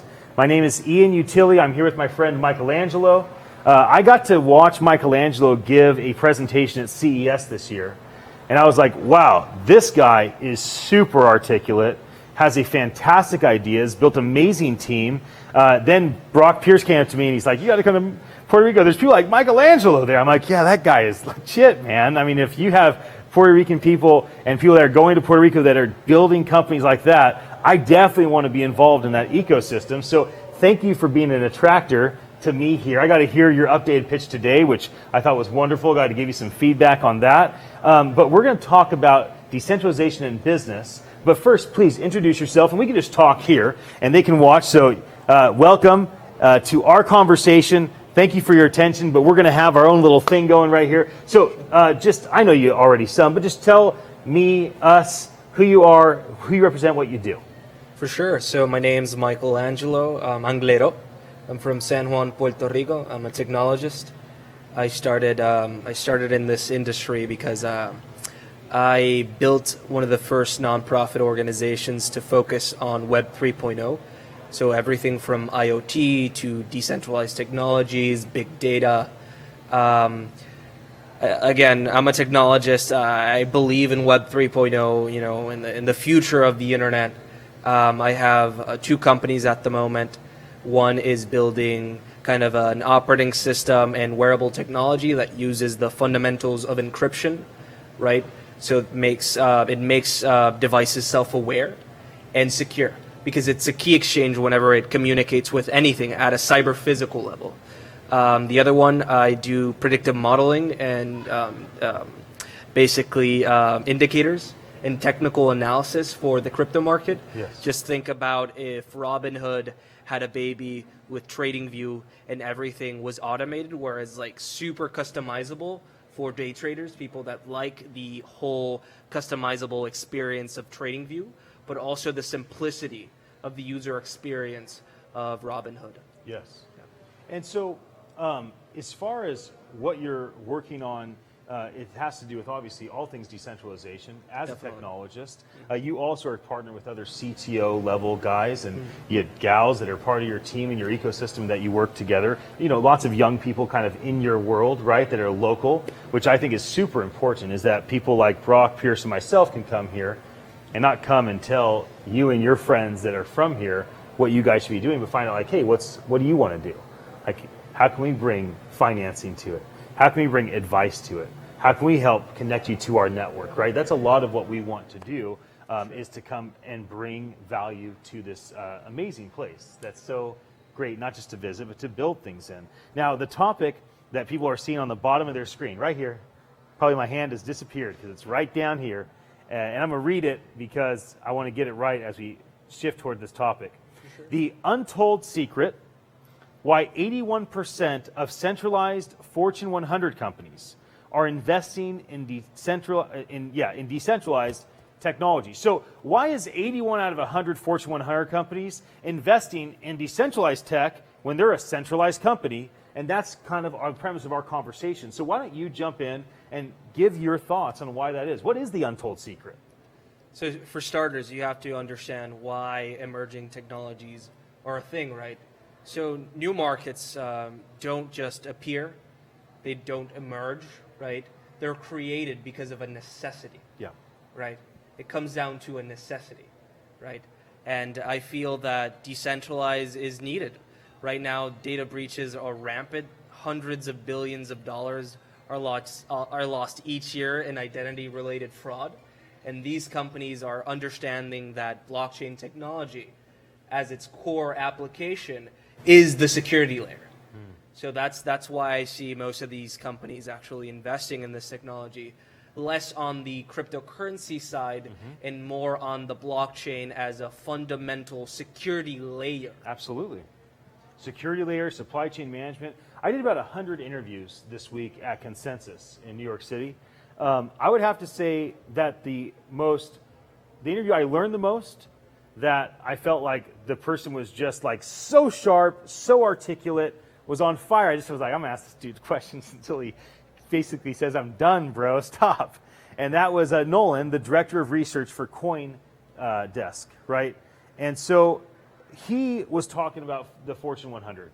And what he was saying that made so much sense to me, and the way he articulated it was so good. So if you're watching this live, it was yesterday on my Twitter, YouTube, Facebook channel. That date was May 15th, May's 15th. Go look, May 15th, 2019, the conversation with me and Nolan.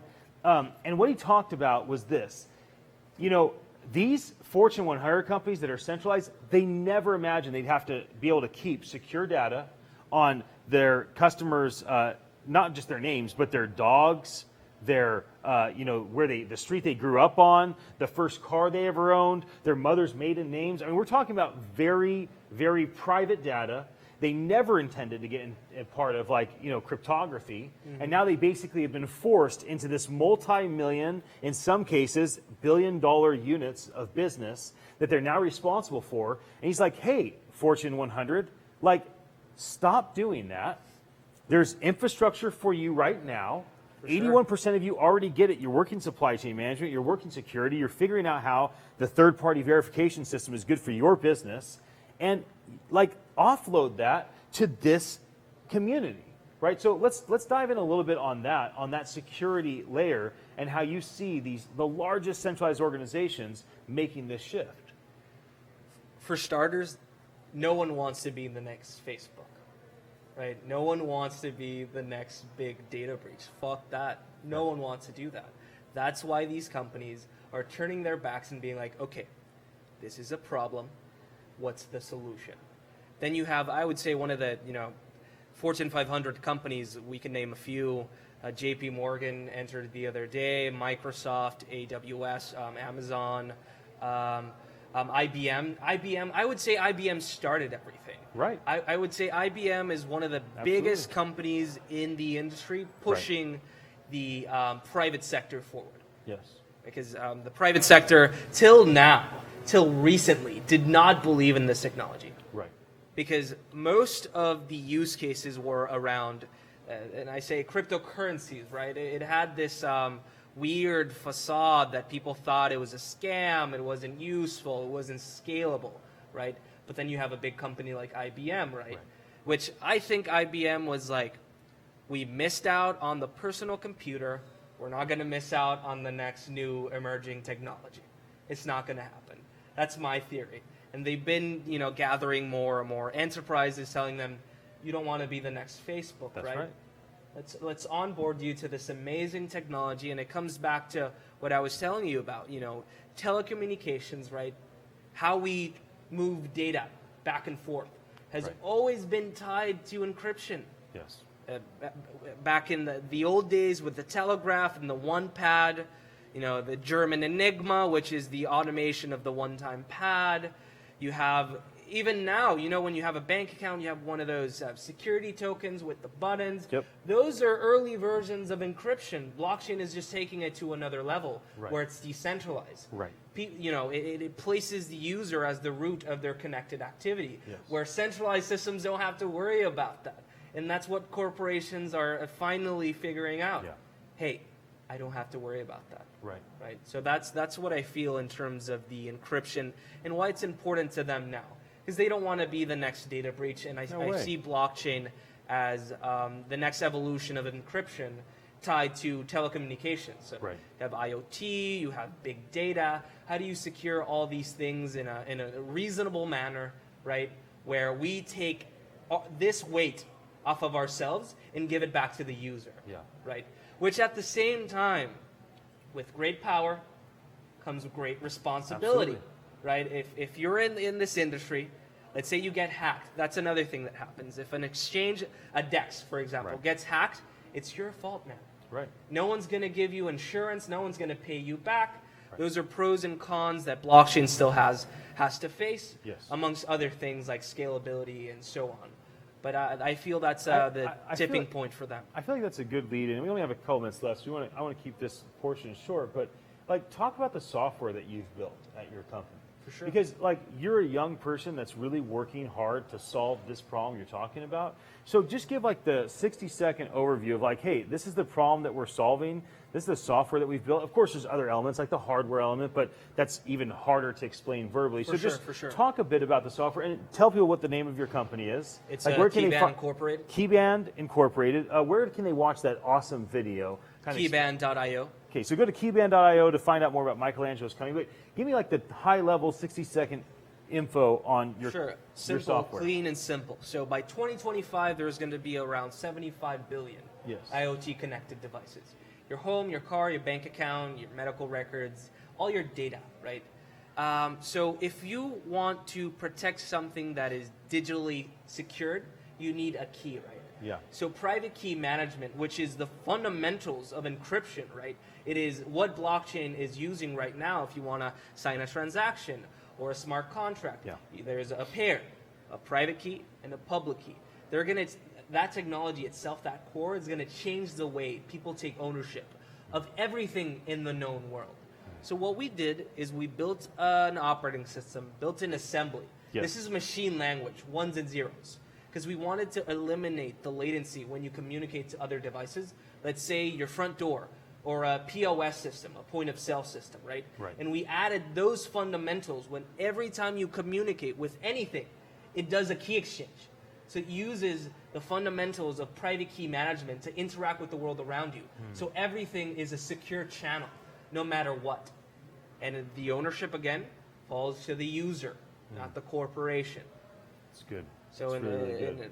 just to give a short summary of what the operating system is, it is, in other words, a blockchain operating system that can Yes. run on phones, computers, tablets, wearables.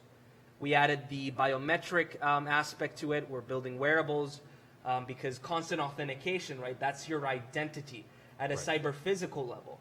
So, yeah. It's awesome. We're going to be back with another one of my friends to talk about the future of decentralization in business. Thank you so much for Of course. joining me. Glad to be here. Yeah.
Here at the Global Blockchain Summit, and I'm having a great time in Old San Juan, Puerto Rico at Brock Pierce's epic, beautiful monastery art suites. And you might be watching on YouTube, Facebook, Twitter, Instagram Live.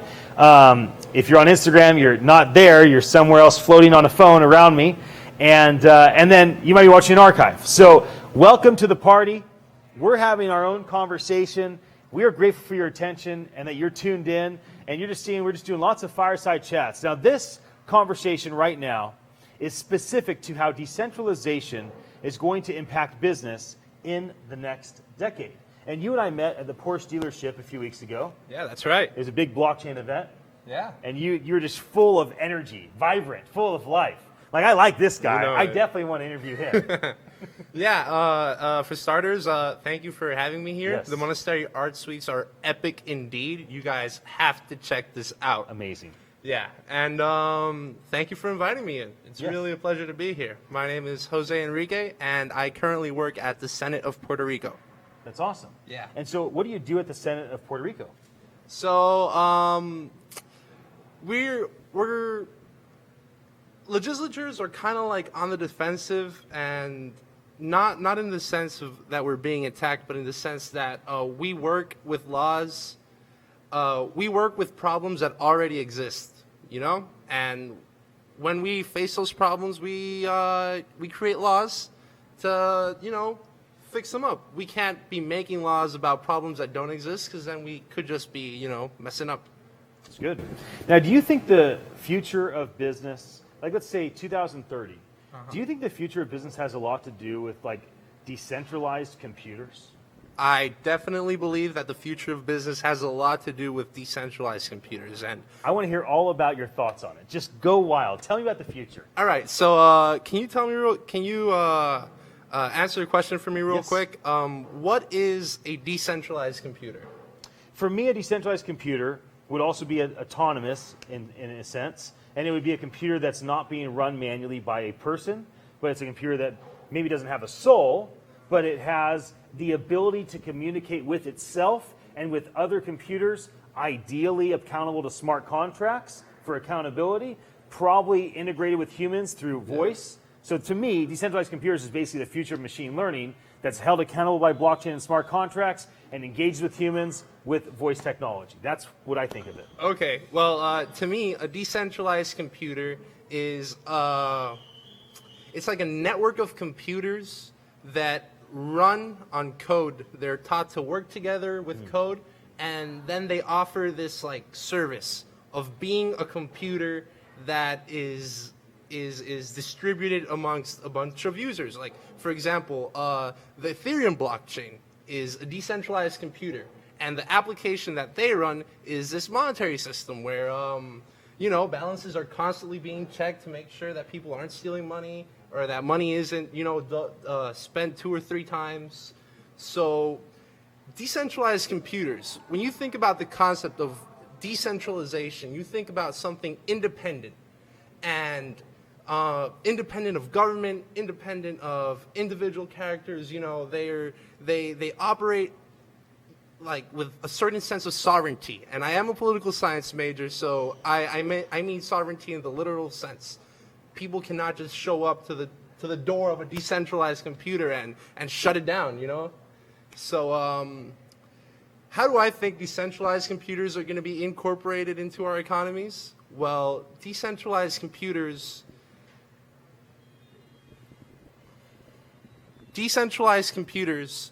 in the future, in 2030, I believe will be able to run websites. Yep. And websites running on a decentralized computer can't be shut down by the government.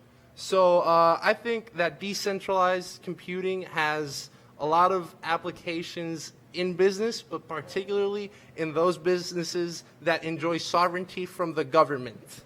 How about agriculture? Because like one of the most important parts of Puerto Rico is manufacturing and agriculture. Okay. So like let's just take, because you're working with the Puerto Rico Senate, like how will decentralized computers impact something that is outside of the land, agriculture, you know, or manufacturing, inside manufacturing facilities? Like how do you envision that making an impact in the next 10 years? Like that type of element.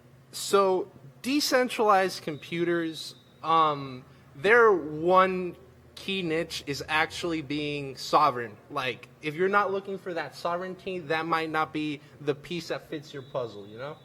So, however, how can blockchain impact agriculture? Well, we've seen distributed ledgers, right? And we know that blockchains are very good at creating these unique identities and, keeping a registry of what these unique identities do, like how much money they transfer here and there. So how do I see blockchain and, just distributed ledgers being used in agriculture would pretty much be in the form of smart grids, smart grid farming, where you just kind of have, that might be the entirely incorrect term, but we have these computers observing crop day in, day out, and then we give each crop a unique identity. We track the nutrients levels on the floor. We track how much sunlight they're getting. We track if they have any disease. We document everything. We give it this unique identifier, and then we'll have information about this, this plant that we grew in that smart grid. We'll know everything we need to know about it, and we'll be able to identify it at the moment. And that's never, ever been built. Hasn't been built now. Right. But, the possibilities are endless when we have access to that information. And how about for other small businesses? How about a small business having the advantage of this network of decentralized computers basically helping automate and run their businesses? Like there's an ice cream store downstairs. Like that place has like a line of 100 people every time I ever see it, right? Yeah. Or Brock has 9 suites and a penthouse. So as to say there's 10 rooms in this monastery art suites. It's a small business. Like how will these decentralized computers just help the everyday man and woman, the billion or so people out there that have some sort of freelance business or small business? How do you envision that happening in 10 years in the business sector? So all businesses are in some way or another touched by digital services. In the United States, the third world is a different subject. But, we keep our documents. If you're a lawyer, you probably use like some type of cloud service, to keep your documents in check. If you're an accountant, you probably use QuickBooks, and that connects online. And I think that decentralized computing is going to make services like, cloud computing very, very reasonably priced. They're going to work with the pricing because you're no longer going to have, different people maintaining these giant server farms. Servers are kind of going to, which a server can be a decentralized computer, are going to be, cheaper. They're going to be cheaper to use. They're going to be more efficient, and it's really just that. They're just going to be a lot cheaper because you're not paying a lot of money. That's right. Absolutely. How about for now, who do you engage with at the Puerto Rico Senate outside of the Senate? Like, do you engage with people in certain business sectors more than others?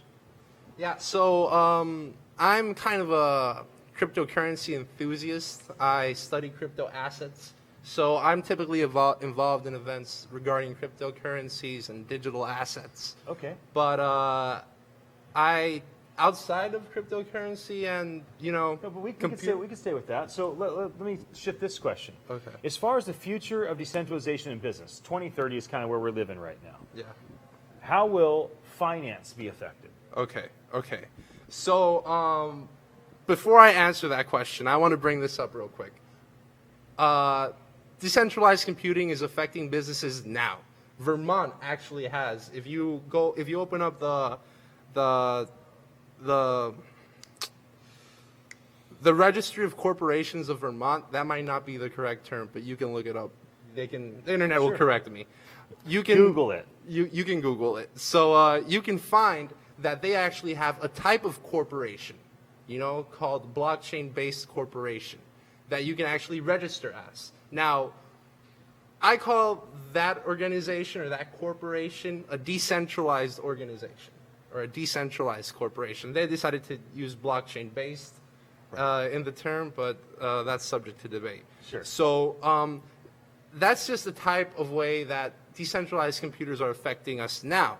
In 10 years, they might affect us in finance, because we're going to have so many businesses engaged in the digital economy that we're going to have to keep track of all the transactions that occur in the world. So, and these transactions, if cryptocurrencies are being used, are stored at decentralized computers. So in the future, the government's going to be able to track all the transactions you do Yep. on decentralized computers, and that's going to be great for econometrics. Yeah. Can you talk a bit about the youth, like the folks that are in college or graduating college, right? The millennials that are beginning to have a lot of authority in all of Puerto Rico, right? Like you and your friends, you aren't the future, you're the present. Can you talk a bit about your peers, your friends, and how you see all of you engaging in business over the course of the next 10 years? Because it'd be way different than how, like, I'm an elder millennial, right? Yeah. I'm 38 years old. I'm like, I just barely made it into the millennial, thing. Obviously, all the Gen Xers, right? And we engage with tech way differently. We're going to engage with blockchain tech way differently. What do you think about you and your friends that you grew up with, that you went to school with? What's going to be different about your experience in business the next 10 years because of decentralization? So, really, technology is just affecting all our lives incredibly. And I see that in the future, Puerto Ricans are going to be heavily involved in the programming industries, computer science. There's already a giant interest sparked at the university level here on the island, and even between elder people here. So I really think this is going to be a Hispanic hub for programmers. And business is going to be different in the future because we're going to be in a service-based economy here on the island, which is awesome. It's great. With that, we'll be right back to talk about education and how it is being impacted by decentralization. I'll see you in just a moment.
My new friend Teresa, and we are at the Global Blockchain Summit And I wanted to talk during this session about decentralization and education.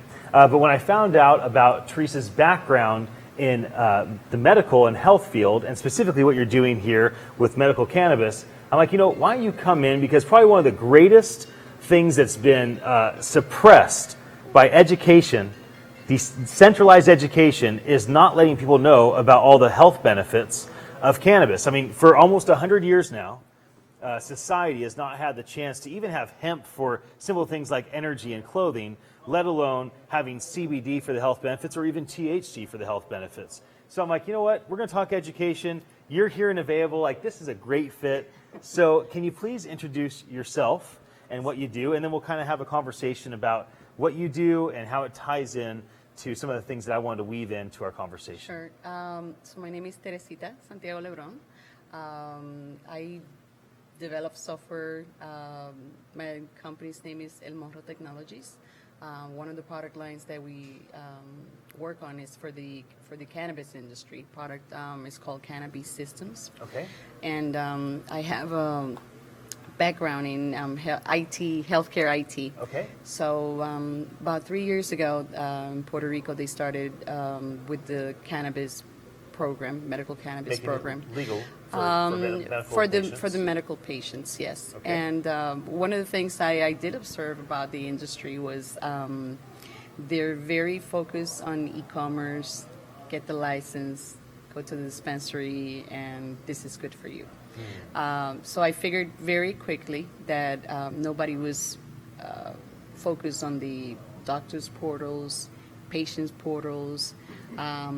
Nobody was recording the information of this is the condition when the patient started, and after the treatment, this is how it improved. And for example, if you don't quantify that, it's a little bit difficult for you to say, well, yes, this works. Right. So in here we have a lot of challenges, including culture.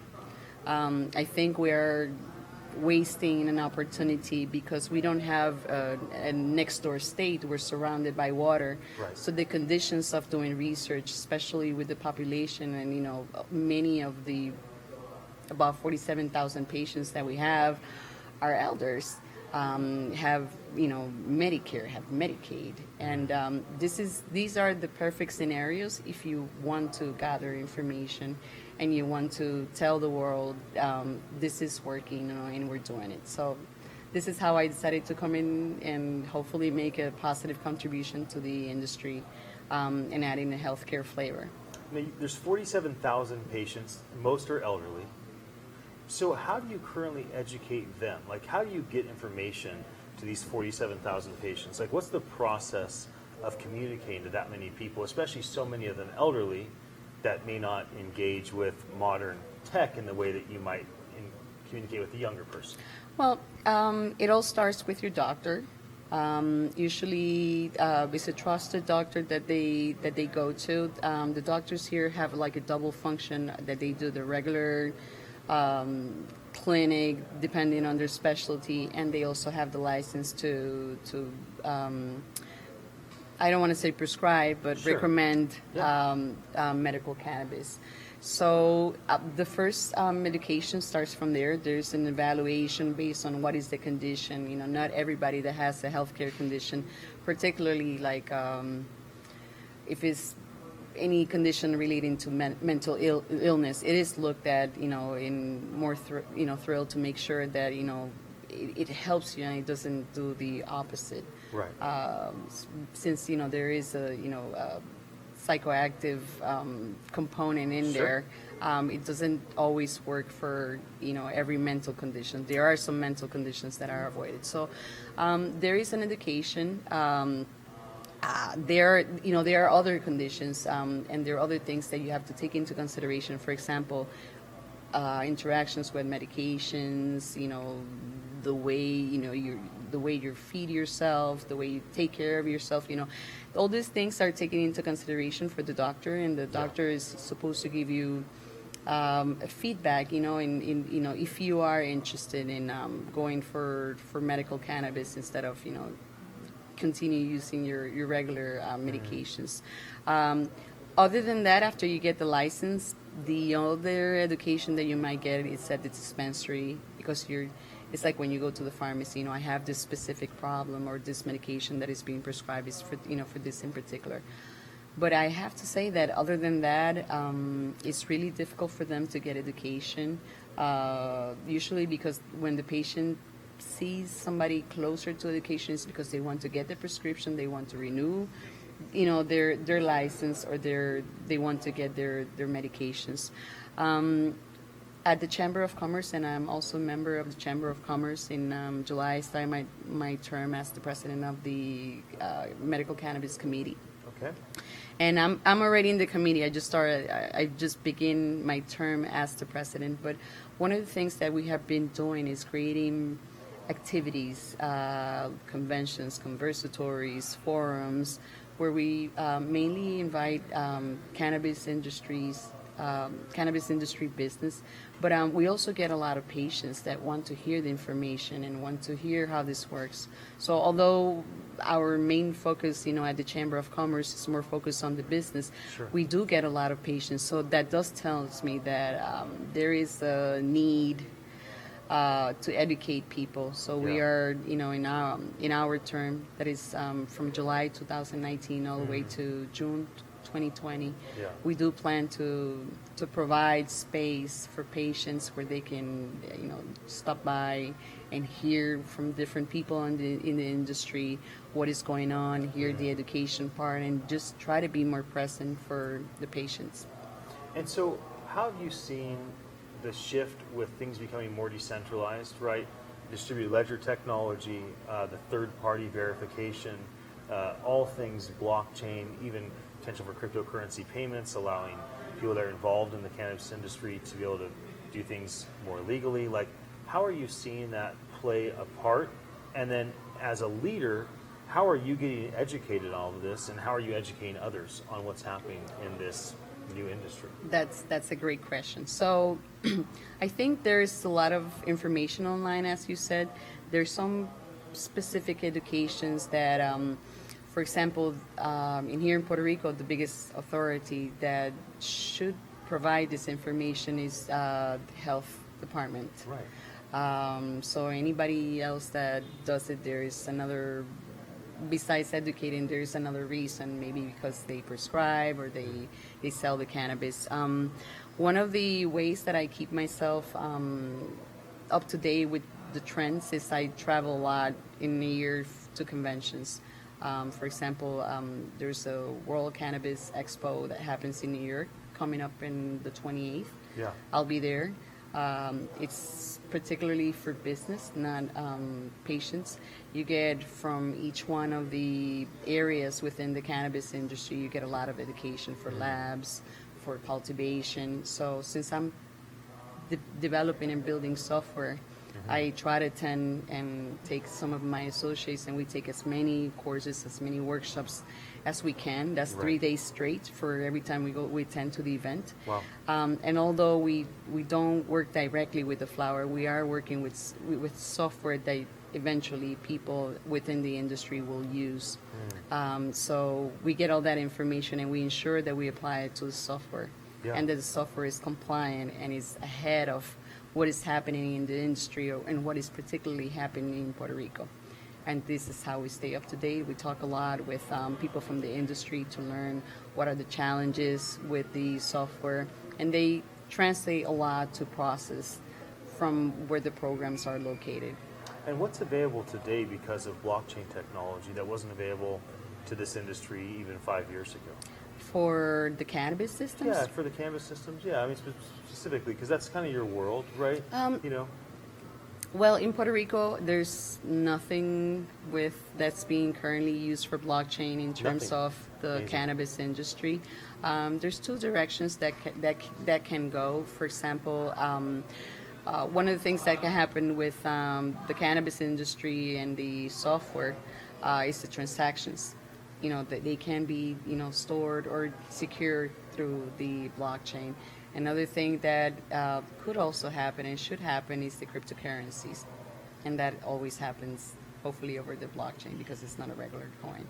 Right. I think later this year, there will be providers, exchange providers, blockchains, related business that will be walking in that direction and will be releasing their, IPOs, and we'll try to provide provide a solution for a problem that we currently have on the island. Besides the education, use the blockchain on behalf of the transactions, because we are an island with a medical cannabis program that is cash only, and that is dangerous in every way that you could think of, and that's bad. So I think that would be the first step towards, including blockchain in the cannabis industry and educating business owners in terms of, besides cash and credit, this is available. And there are many coins and many cryptocurrencies that are available right now, but I think you have to make it more local, I guess, for it to be adopted. Otherwise, they don't see the need. So I know there's a lot of efforts here in Puerto Rico from different areas, try to cover that. But it's also, you could have the software and you could have the technology, but the end user needs to believe in the technology, needs to be a little bit, or get a little bit more educated. So this, what we're doing can work or mean something for the industry. Yeah. Well, I'm glad that you jumped in. I had intended to talk about education, decentralization around it, but I wanted to make sure I made space for you and I to have a conversation, because I think the whole medical cannabis industry here in Puerto Rico is important. I think centralized education that keeps people from getting access to the knowledge they need to make good decisions on this is also a really important thing. I will be back in just a moment to talk about the future of education and decentralization.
I'm here at the Blockchain Summit with a global audience on YouTube, Facebook, Twitter, and many, many sites.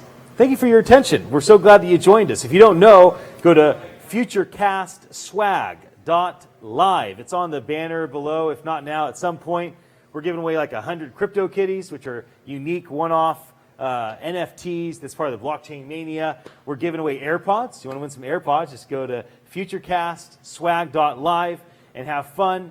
You know, I often feel like education is constantly trying to promote, like, just come here, give us 4 or 6 years of your life and $250,000. Just come here. It's like the constant promotions. I want to start with that to remind you that maybe education won't be so hard promoted. Maybe in the near future, in the next 10 years, with decentralization, people will find the education they want, when they want, learn the way that's best for them. And this is my friend Jose. If you tuned in a few weeks ago when I was here in Puerto Rico, I had a great interview with you. Yes. Lasted like an hour. It was epic. It was like a fantastic interview at the end. An hour and a half, I know, pretty much. I go, you know, hey, give the passionate, you know, tell everybody that's left Puerto Rico to come back and participate in the community again.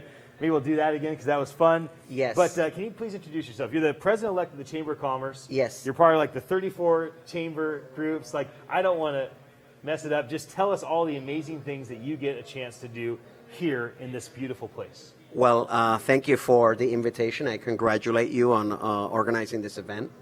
It is pretty impressive to, right after the week after consensus, to do an event here in Puerto Rico. I mean, that is just it's crazy. But I'm trying to set this up here as much as possible. I'm bringing in some assets that are working on blockchain projects here in Puerto Rico. We actually have Nicholas and Teresita, which are related, and the 2 other guys. So we brought in 4 people. It's a pretty good team. That's great. And in the chamber, actually, we've been around for 110 years. Amazing. And we your family was involved. Like your yes, grandfather? my father was president in 1971. Amazing. What a and I was practically conceived in a chamber event because I was born in 72. So it must have percolated somewhere in there. And I basically grew up in this environment of basically free trade, which is what the main precepts of the Chamber of Commerce. And when it comes to blockchain, it is one of our main concerns to make sure that it, even though there may be regulation that may be needed, that this regulation at all times facilitate commerce and provide the tools so that businesses are able to implement these new technologies. And with regards to education, for example, what the topic for today, you know, the old-fashioned brick-and-mortar type university, that model is going to be going away immediately. I mean, there's certain industries where you don't need a 4-year degree anymore, like Google and all of these, Facebook, all of these major companies. They don't necessarily require a 4-year degree anymore. And we are moving back towards the traditional model of apprenticeship, you know, which is some countries like in Japan or Germany, you basically finish high school and then you become somebody's apprentice. So there's certain different new tendencies which are at some point classical. And in Puerto Rico, within the chamber, we have a very active education committee. Right. And we have several initiatives that we're working on. One of them is related to the internationalization of education, which is regards to, in Puerto Rico, we have a very limited population of about 3.x million people. And especially after Maria, a lot of the local universities had a very big downturn in terms of the enrollment. And even before pre-Maria, we were already working on some initiatives to sort of cross borders and have some of these universities do some projects for build new campuses or build new facilities in the United States or in Central America or in Latin America, because the universities in Puerto Rico, they have the accreditation from all the United States and the Middle States Commission and some of these internationally recognized accrediting bodies. And in Latin America, this is not available generally. But the way the model is moving, the way that in the chamber that we're moving is towards virtual education and distance learning, because the students don't physically have to travel here. Right. And that is a very big trend now in education. And in the chamber, we are collaborating with the Organization of American States. They have a whole division, it's called Virtual Educa, which has basically executed projects in all over Latin America because it's Organization of American States is anywhere in this hemisphere. And they're working with developing countries which have little or no resources to set up an actual school. It could be like a village in the middle of the Amazon, and they're using Raspberry Pi type devices where the students can basically download their lessons into a little device that they can then bring to their homes, and they can either project it onto a wall. We're talking like in a hut where there's no electricity, there's no running water, there's no plumbing. And this is sort of the very extreme level of decentralization with regards to education, where you don't even have a school, you don't have teachers, you don't have, you basically, it's a village. It takes a village to raise a child. But with some of these new tools,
we're going to transition to speak about the future of education in just a moment.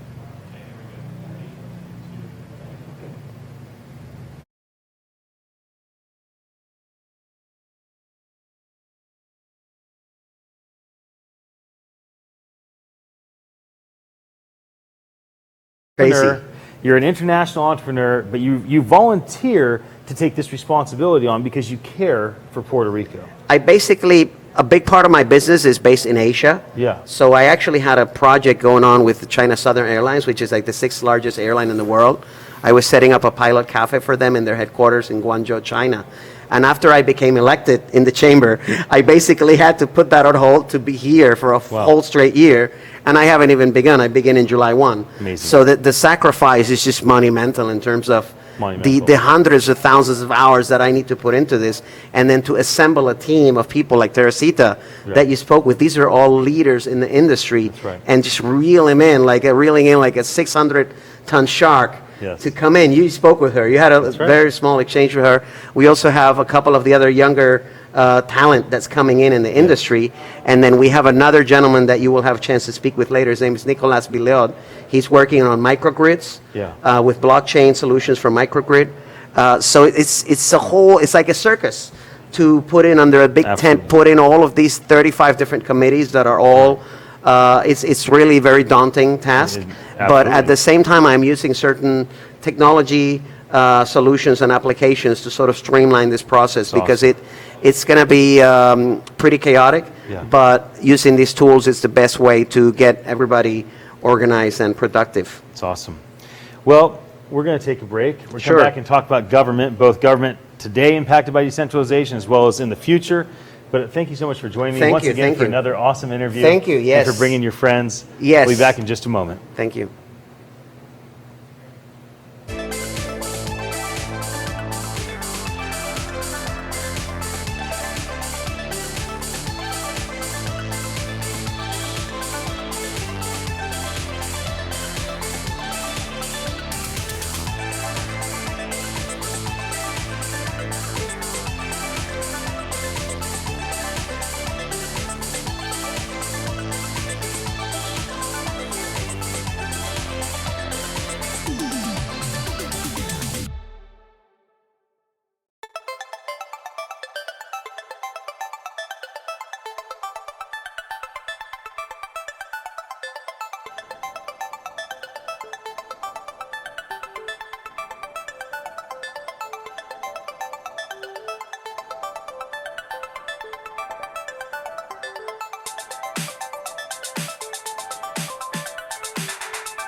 My name is Ian Utile. I want to welcome you to the Global Blockchain Summit. And I think we're going to have a very fun conversation right now. We're here at the Monastery Art Suites. Thank you to Brock Pierce for facilitating all of this. And he connected us last minute. It was like, you got to have a conversation here today, right now. You just came back from North Korea. I did. So, hi everyone. My name is Virgil. Oh, hi everyone. My name is Virgil Griffith. I work for special projects at the Ethereum Foundation. I'm spending the next week and a half in Puerto Rico, and I was told this was the place to be. So, so here I am. I don't know. Happy to talk about anything Ethereum. And people always have questions about the foundation. Right. So sure, anything. Yeah, that's what I'm here for. That's great. Well, this conversation is about government. Sure. How decentralization is impacting government today. I think my premise is that Puerto Rico specifically is a very unique ecosystem that can be a missing ingredient in prototyping things. But can you talk to me a bit about decentralization and government, right? You're on the Ethereum Foundation. You do special projects for them. You just came back from North Korea. Now you're in Puerto Rico, which is like a completely different world. Yeah. Let's talk about all things distributed ledger tech, all things blockchain, all things crypto. It can be specific to Ethereum for government stuff for a moment. Probably the most interesting thing in governance is they're probably these DAOs. And people really actually no, there is something interesting. So there's this new idea. So okay, this is a research project, but it's called DAO Wars. Okay. And the idea is that you want to have DAOs competing in games, and they'll play chess or whatever it is they'll play. And for those that maybe don't know, because you're new to this whole space, decentralized autonomous organization. Keep going. Yeah.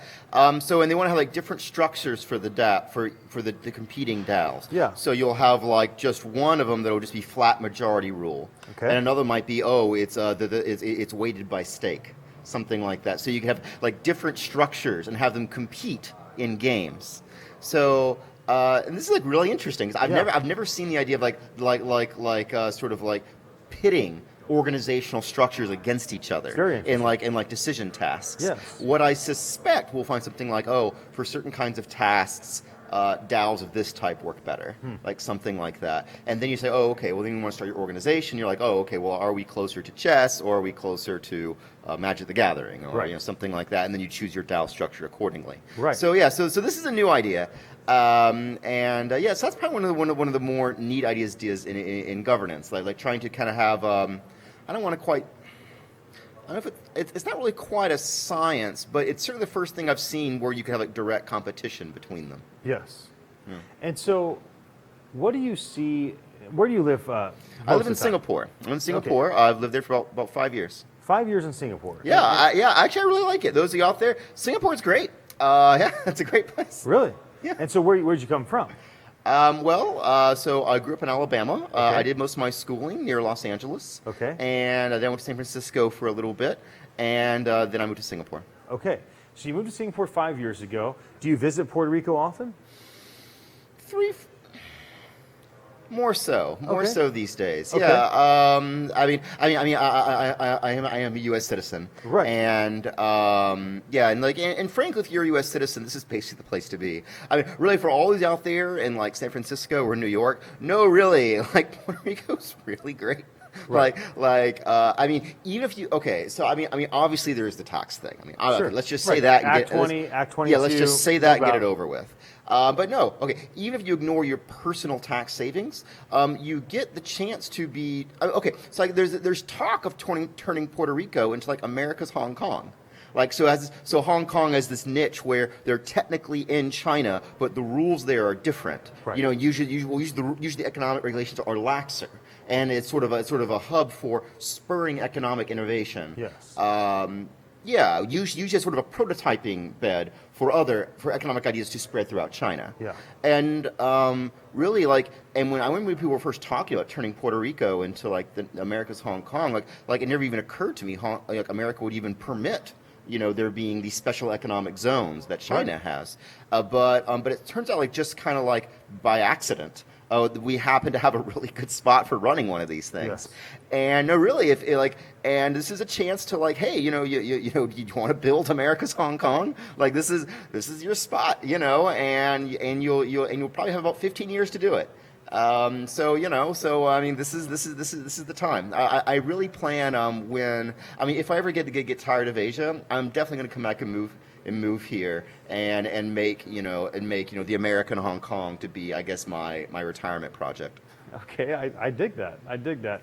As far as Ethereum and things that you could see being prototyped in a place like America's Hong Kong. Yeah. So what type of things could Ethereum prototype, or other chains, other ecosystems prototype in a place like this that has more relaxed regulations, greater tax benefits, reasons for people to move here? There's all these different things. So what would be of benefit to prototype in this space? How could this space, this geographic space, this state of sorts, be used for developing decentralization? Within the U.S., Puerto Rico is sort of uniquely good. Globally, Puerto Rico is, it's similar to other, I guess, developing countries. It's not super different from, say, working with the Philippines or working whereas Singapore. One thing that the Caribbean does in terms of blockchain. So, I actually wanted to do supply chain. I want to prototype supply chain apps in the Caribbean, because the Caribbean is it's a little unusual in the world that all the islands are super close to each other, but all the regulations are so different. Right. So the problem isn't moving the thing. The problem is getting permission to move the thing from A to B to C and have it all be cleared. I actually think this is. If you're an academic or you're developing supply chain apps, this is like doing it for real. It's like the most complex case. And I think if you can handle it in the Caribbean, you can probably do it anywhere in the world. Right. So that's probably the first thing that comes to mind. There is one thing on Ethereum. Actually, I think it might have started in Puerto Rico. It's this idea of doing parametric insurance on the blockchain. Okay. Yeah. So it's called Hurricane Guard. Yeah. HurricaneGuard.io. It's here. I think it's one of the coolest things I've ever seen. Really? It's great. The fundamental gist is it's basically a prediction market. So basically the National Weather Service reports there's been wind speeds above some integer in your zip code, you just get paid. Well, if you bought a policy, sure, right, and you just get paid within 24 hours in crypto. And it's like no claims, no nothing. Wow. I know. I know. That's a really good idea. And this apparently was the first time small homeowners could get hurricane insurance. This parametric hurricane insurance, because usually you have to go through a claims process and it's very onerous and kind of unpleasant. So apparently this parametric kind where it's automatic. Usually only cities could get this, or very large buyers. But because they've automated so much of it using Ethereum, anyone can just get it now. Wow! And this is something you just couldn't do before. So I think that's crazy cool. I'm inclined to say all disaster insurance. Or all insurance involving events that human beings can't influence should be done like this. Right. And there's one being done here. So one of the big things that happened with Ethereum was what Dapper Labs put together, CryptoKitties. Yeah. Right. That was a really big application. Obviously, it was unexpected for it to go crazy the way it did. I spent a ton of time with the Dapper Labs team. We're giving away 100 CryptoKitties on this live stream right now. And AirPods for those that just want something physical and tangible to hold on to. And so when you think about the next type of thing that could cause just a groundswell and just an overwhelming number of people engaging with the network, do you have any idea what that could be? This insurance thing is probably the best thing I got. Okay. And there's also this thing called DopeFi, so the decentralized open finance. Yep. Right. So no one really quite knows what that is yet. At least I don't know what it is yet. But I guess those are the two candidates I'd see. But no, most of these things caught so for Ethereum, basically all of our greatest hits, all of them were unexpected. Yeah, all of them. All of them. We haven't predicted a single one yet. So, I mean, I guess to be fair, we weren't actually trying to predict them before. So, No, I mean- so maybe we'll get it right this I mean, time. that's kind of the point, though, right? Is that you create a decentralized infrastructure, Yeah. you create this distributed ledger, you allow people to be creative and do their thing on it, and some things work and some things don't, and really the end user is one that decides. The market speaks for itself. That's basically the idea. I've seen different people. I mean, so Ethereum really has this idea. It's a little different than most of them. We really think the best ideas in blockchain have yet to be discovered, and we really don't know what they are. And so we kind of decided, we want to build this sort of maximally general purpose tool.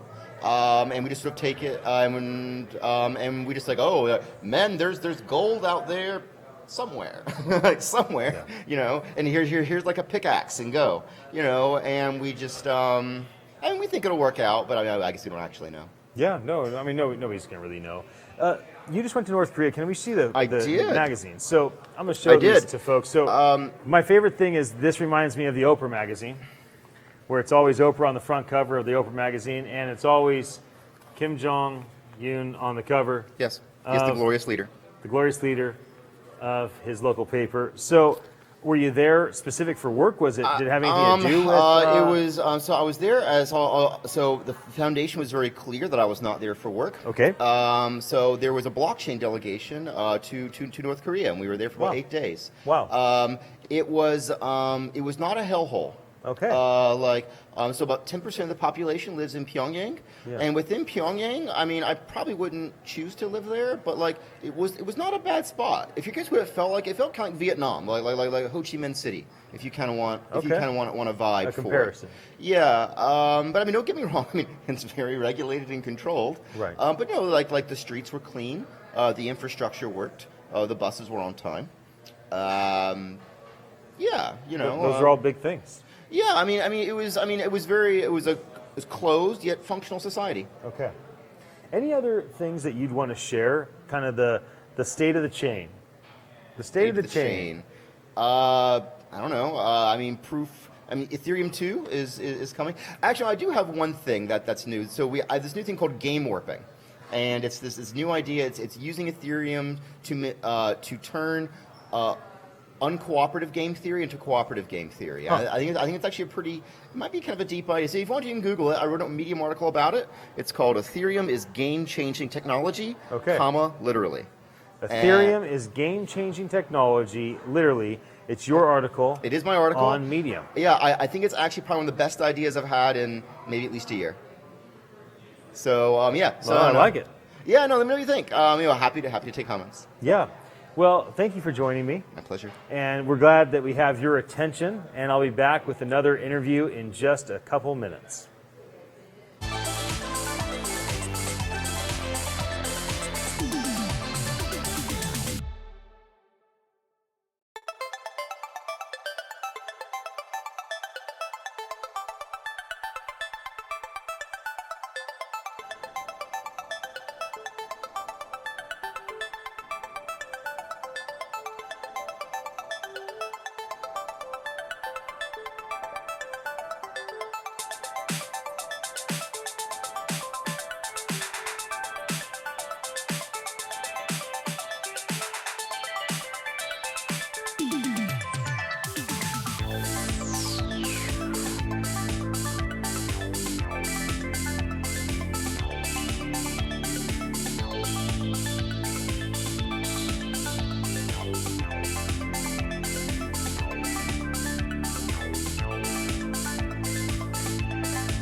I couldn't get enough. I'm back for a few more minutes. I want to go a little deeper on the future. Sure. Let's What's on your talk mind? about the future. When you go to a part of a delegate in 2030, if you're still running special projects for Ethereum or whatever it is that you're doing. The foundation will actually it'll be dead by then. Okay, So the well, foundation is designed to expire in So, about but 6 whatever years. your role is, Yeah, sure. you're still, let's say, a leader in this ecosystem. Yeah. What does it look like? How is the world different? How is government especially different? Like, how do governments run differently, whether they're structured like America or like Singapore or like North Korea? How are things Yeah. run differently 10 years from now? International policy is probably the first thing that comes to mind. Something might be a little bit different. So, okay, so I'll give you an example. So we went with, so there was a North Korean foreign relations group that we went with, and they were actually using Ethereum to have UN-less courts. So they're super distrustful of the UN. They could basically be a biased judge against them. I mean, we can discuss that if you want, but anyway, regardless, I mean, you know how they might feel that way. And they said they have a problem where they will invite a journalist to do a story on X, but when the journalist leaves, they're going to actually do a story on Y. Wow. So and how this upsets them. So use an example. They invited a French journalist to come do an article on global warming and how in North Korea and how the government was trying to address this. But then when the journalist actually wrote the article, it was about poverty and inequality. And the government was like, yeah, it's not really quite what we're going for. Well, I understand that. So one idea they were talking about was having media organizations put down a deposit. A deposit, say like a few $100,000, Yep. and then they crowdsource out the judgment to say, is this article actually about topic X? Wow. And if it's not, then I guess the money gets destroyed or something like that. And this is a court, without a judge. Huh. And they were super into that. They were like, oh, because Wow. the judges don't treat us so poorly. And it's like, well, Wow. it's something you could do. So I can imagine more things like that. There were also one other idea that was kind of neat. This idea of using Ethereum to solve world peace. Okay. All right, I mean, it's a little sci-fi. So in theory, okay, actually, let me make sure I get this right. So the Israeli government, so they solve the Israeli-Palestine conflict. Yes. So the Israeli government could say, okay, if there's no new Hamas attacks for the next year, we agree there'll be no new West Bank settlements. They could have, hypothetically, an agreement. And so they could put down, say, 100 million, some large deposit, and Ethereum say 100 million, and they could say, okay, if there's no new Hamas attacks, right, as verified by, say, BBC, New York Times, Al Jazeera, we agree that we know new settlements, and these settlements will be verified by, say, doing the aggregate of satellites. So you have satellites around the world and say, okay, are there new blips, in the West Bank area? Right. And if so, the money just gets destroyed. Yes. And this is something you couldn't do before. Nope. because previously there was no way. Basically there would exist no escrow that you couldn't severely manipulate. With these sums of money. I'm not actually sure how well Ethereum would handle up to $1 million, $100 million. I guess maybe don't try it on that big on your first one. But I mean, it's not crazy. It's not crazy. In principle, if you had enough mining power with the proof of stake, this would just work. And you couldn't do that before. Right. And so so I imagine there will be a better ability to have commitments that you can't take back. Yeah. And and so I'm optimistic. Yeah.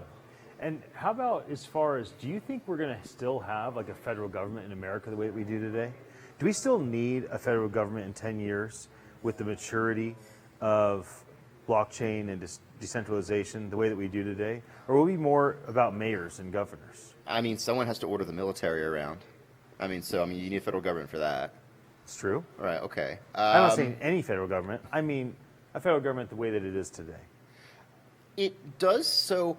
One thing that Bitcoin did show that, in theory, you could run a country without a national mint. Okay. And you could just sort of outsource out this particular government service to just the internet. Bitcoin may not be the only one that we could do like that. Which ones remain a little bit unclear, There is ideas of doing like decentralized identity. So Right. identity services is usually something that governments usually provide. Right. Yeah, so I could imagine this. I imagine there'll be at least a few services Okay. that could be usefully outsourced to the chain, Yep. however you want to say it. For governments where corruption is not that big of an issue, or they're pretty well heeled, this may not really matter. But if you have a government where maybe they're a little less competent, or just for whatever reason they just have trouble, I see services being super useful. I mean, the U.S. I imagine if the U.S. were to adopt these kinds of things, it would be for cost cutting. Yeah. So I guess if the Republicans stay in long enough, they will. It seems like more kind of thing they would do. Sure. Right. No, that makes sense. I mean, but it could also remove middlemen and brokers and time loss with some of the Democrat policies as well, because it could automate a lot of things through smart contracts. I mean, if you had 80% of legislation being done by smart contracts in 10 years, then you would have a massive freedom to put resources toward things that only people can do, because you basically automate things. That sounds sensible. I don't know if the Democrat. So I'm sure we favor streamlining things. I don't think Democratic administrations are usually into closing departments. Like usually they keep them. Yeah. So, That's but a good I don't think about American politics. But like, Sure. I mean, you're in yeah. Singapore for 5 Yeah, years. yeah. Plus, even when you're in America, it's you're on a mission or whatnot. And Yeah, then usually. Right. And how about other governments that you see? In terms of like, do you see certain governments that you think will be further down the road of decentralization, at least quasi-decentralization, over the next 10 years than others? Maybe India. smaller. India. India's a little strange. I mean, Yeah. India's not actually one country. More technically it is, but no, it's like the cultures and even like the languages will be different among the different regions of India. Okay. It behaves a lot more like before the Constitution there was the Federalists. Wait, Yep. no, what was it? The Confederation. Yeah, the Confederation, 13 Yeah. colonies, Yeah. 13 colonies in the Confederation. Right? Yeah, that one. Yeah. So the structure of India, it reminds me a bit of that, where it has a bit more states' rights. Okay. And so I don't know. So that's probably the closest thing I know of where they have a fairly functional, more local power system. And are they engaged with the Ethereum network or other blockchains right now? Are they already pushing into that, or do you think they will because of how they're structured? I'm sure they will eventually. Okay. Actually, I don't really know a lot about India. They probably would have. They haven't been a big uptake yet. So far, the most interesting uptakers have been from Taiwan, Singapore, and I guess Dubai. Okay. Those are the biggest, and for different reasons. Taiwan wants it because they want independence from China, because China kind of controls their little world. And Singapore wants it because they want to be the hub of everything, the hub of finance. And I don't know, Dubai just seems to be really into it. I just don't really know why they're so into it. I'm pleased, but I don't quite know what their motivation is. Right. How about smaller governments? Like, do you know of any cities or states, maybe not just in America, but smaller regions that have become, Malta. Malta's a thing now. So tell us about Malta for a second. How do you think that'll develop over time? Because they're more aggressive about the engagement. They're super aggressive. So okay, I don't actually have any personal engagement with Malta, but no, I know. So several of my friends, they're talking about the places to start your blockchain company. What are they? They're like Singapore, Switzerland, Malta. Some of them do UK. But yeah, these Germany, is that still said? No, use Switzerland for that one. Okay. So those usually the options. And I guess Puerto Rico would also be one as well. Sure. Yeah. If you want to do the U.S. thing, Puerto Rico would be the spot to go. Of all the states in Without doubt. Without doubt. You just avoid the U.S. You just avoid it because they haven't been very clear. The regulation has been kind of unclear. Right. And they're like, we could just not deal with that ambiguity. Right. I think the U.S. has gotten kind of lazy. They're so used to being the center of the world. They're not used to working for it. not used to working for it. And they're just kind of like, oh, if we just kind of do nothing, we could take our time, it won't really matter. Right. And I guess that worked for a little bit. But yeah. No, that makes a lot of sense. I think we've got. I mean, we're just used to having it really good. We are. I think before we stop thinking this way, we're gonna have to get a bit embarrassed. Like we need to have our Sputnik moment. Right. Where like China or whoever, makes us look really silly. Right. And then we'll get our shit together. Let's say that one of your family members from Alabama, maybe an older generation, maybe a grandma, grandpa, aunt, uncle, watches this interview, or they read your Medium article or whatnot. Hi, Mom. And what's the conversation like back home with these type of current tech developments as well as future projections? Like, do you keep your network back home updated? Do they care? I mean, they don't understand my world. Probably. Okay, something I would imagine the Alabamians back home. So in general, I mean, they have sort of a libertarian base. Actually, they have this in common with North Korea. So they both have this kind of radical self-reliance in their culture. And they say, we don't want to depend on anyone. I'm going to pull myself up, even if it's very hard. Something like that, because I'm just so hardy and resilient. Something like that. And a lot of them really do like this idea of, like being your own bank, being your own lawyer, like things like this. They're really into these kinds of ideas. I mean, exactly how well it'll work out, I guess remains unclear. Yeah. I mean, certainly when it comes to some of the hacks, I guess I probably wouldn't recommend grandmothers be their own bank at this time. That would probably be unwise. But no, I mean, but this is probably the first chance where, like, maybe. Yeah. And so I think they would dig that. That's cool. Well, I sure appreciate you coming on for Anytime. a double session. Anytime. I think people want to hear what the things that you have to say, and we'll be right back to kind of wrap up our time here at the Blockchain Summit with the global audience. Thanks for paying attention to us.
Hey, we are back with the state of the chain. In my case, I guess let's close out with some positive news. Obviously, 2018 was a tough year for everyone, but as I like to say, bull markets produce bullshit, excuse my language, and bear markets bear fruit.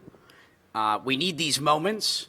They provide for a necessary purging and cleansing of the people that are showing up with the wrong intentions, that don't understand what it is that we're here to truly do. And so glad that everyone is still here and weathered this storm, hodled up. But 2019, I've stated a couple of months ago, spring is here. Spring had come early. Summer is around the corner. Groundhogs were everywhere. And the specific thing that drove that, I think, is worth noting. There's an organization called Cambridge Associates, not to be confused with Cambridge Analytics, though I am wearing an Own Your Data necklace that Brittany Kaiser just made. And so Cambridge Associates is an organization that determines how large institutions should allocate their capital.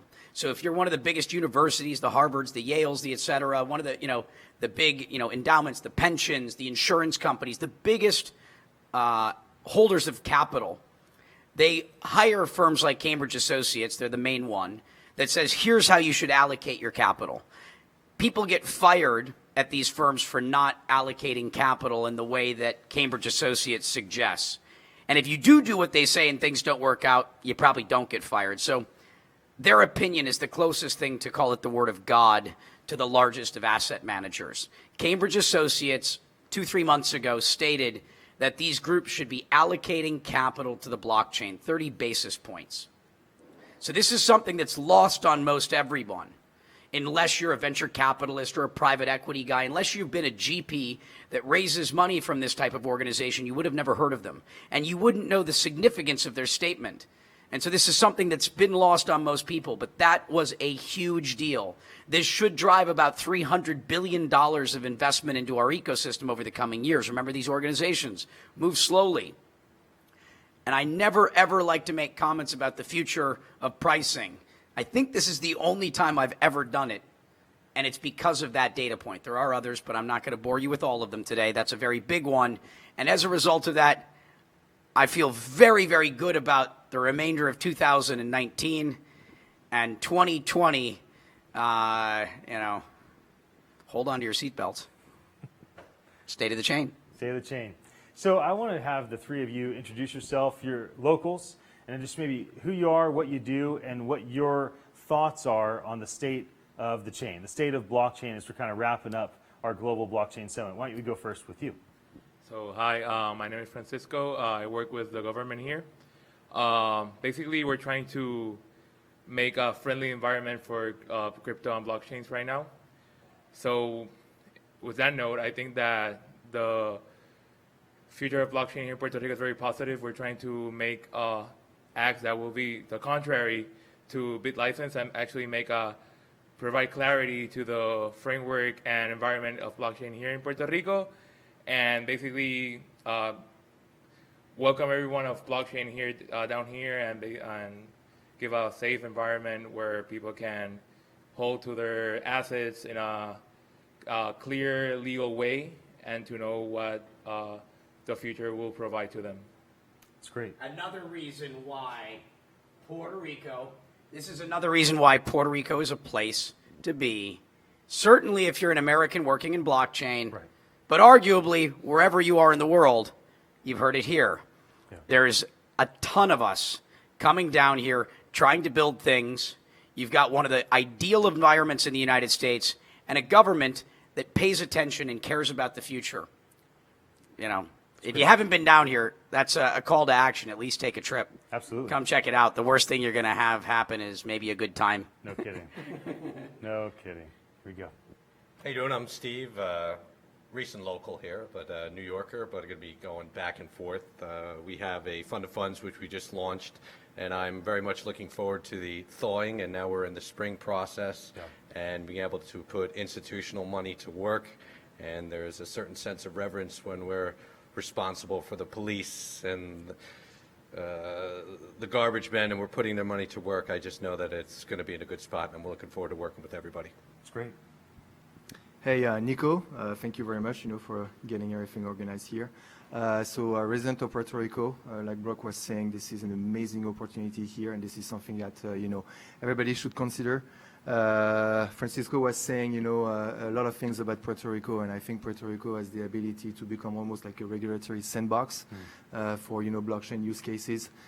So on my end, I'm a founder of a couple of decentralized projects for communities. One on the renewable energy called DeskGrid, and the other one called Pocket on business development. And looking forward, to work with the government to help on that. But this is basically, what we can do is that you have central port of failure. If you look at Maria, for instance, transmission grid got, completely destroyed.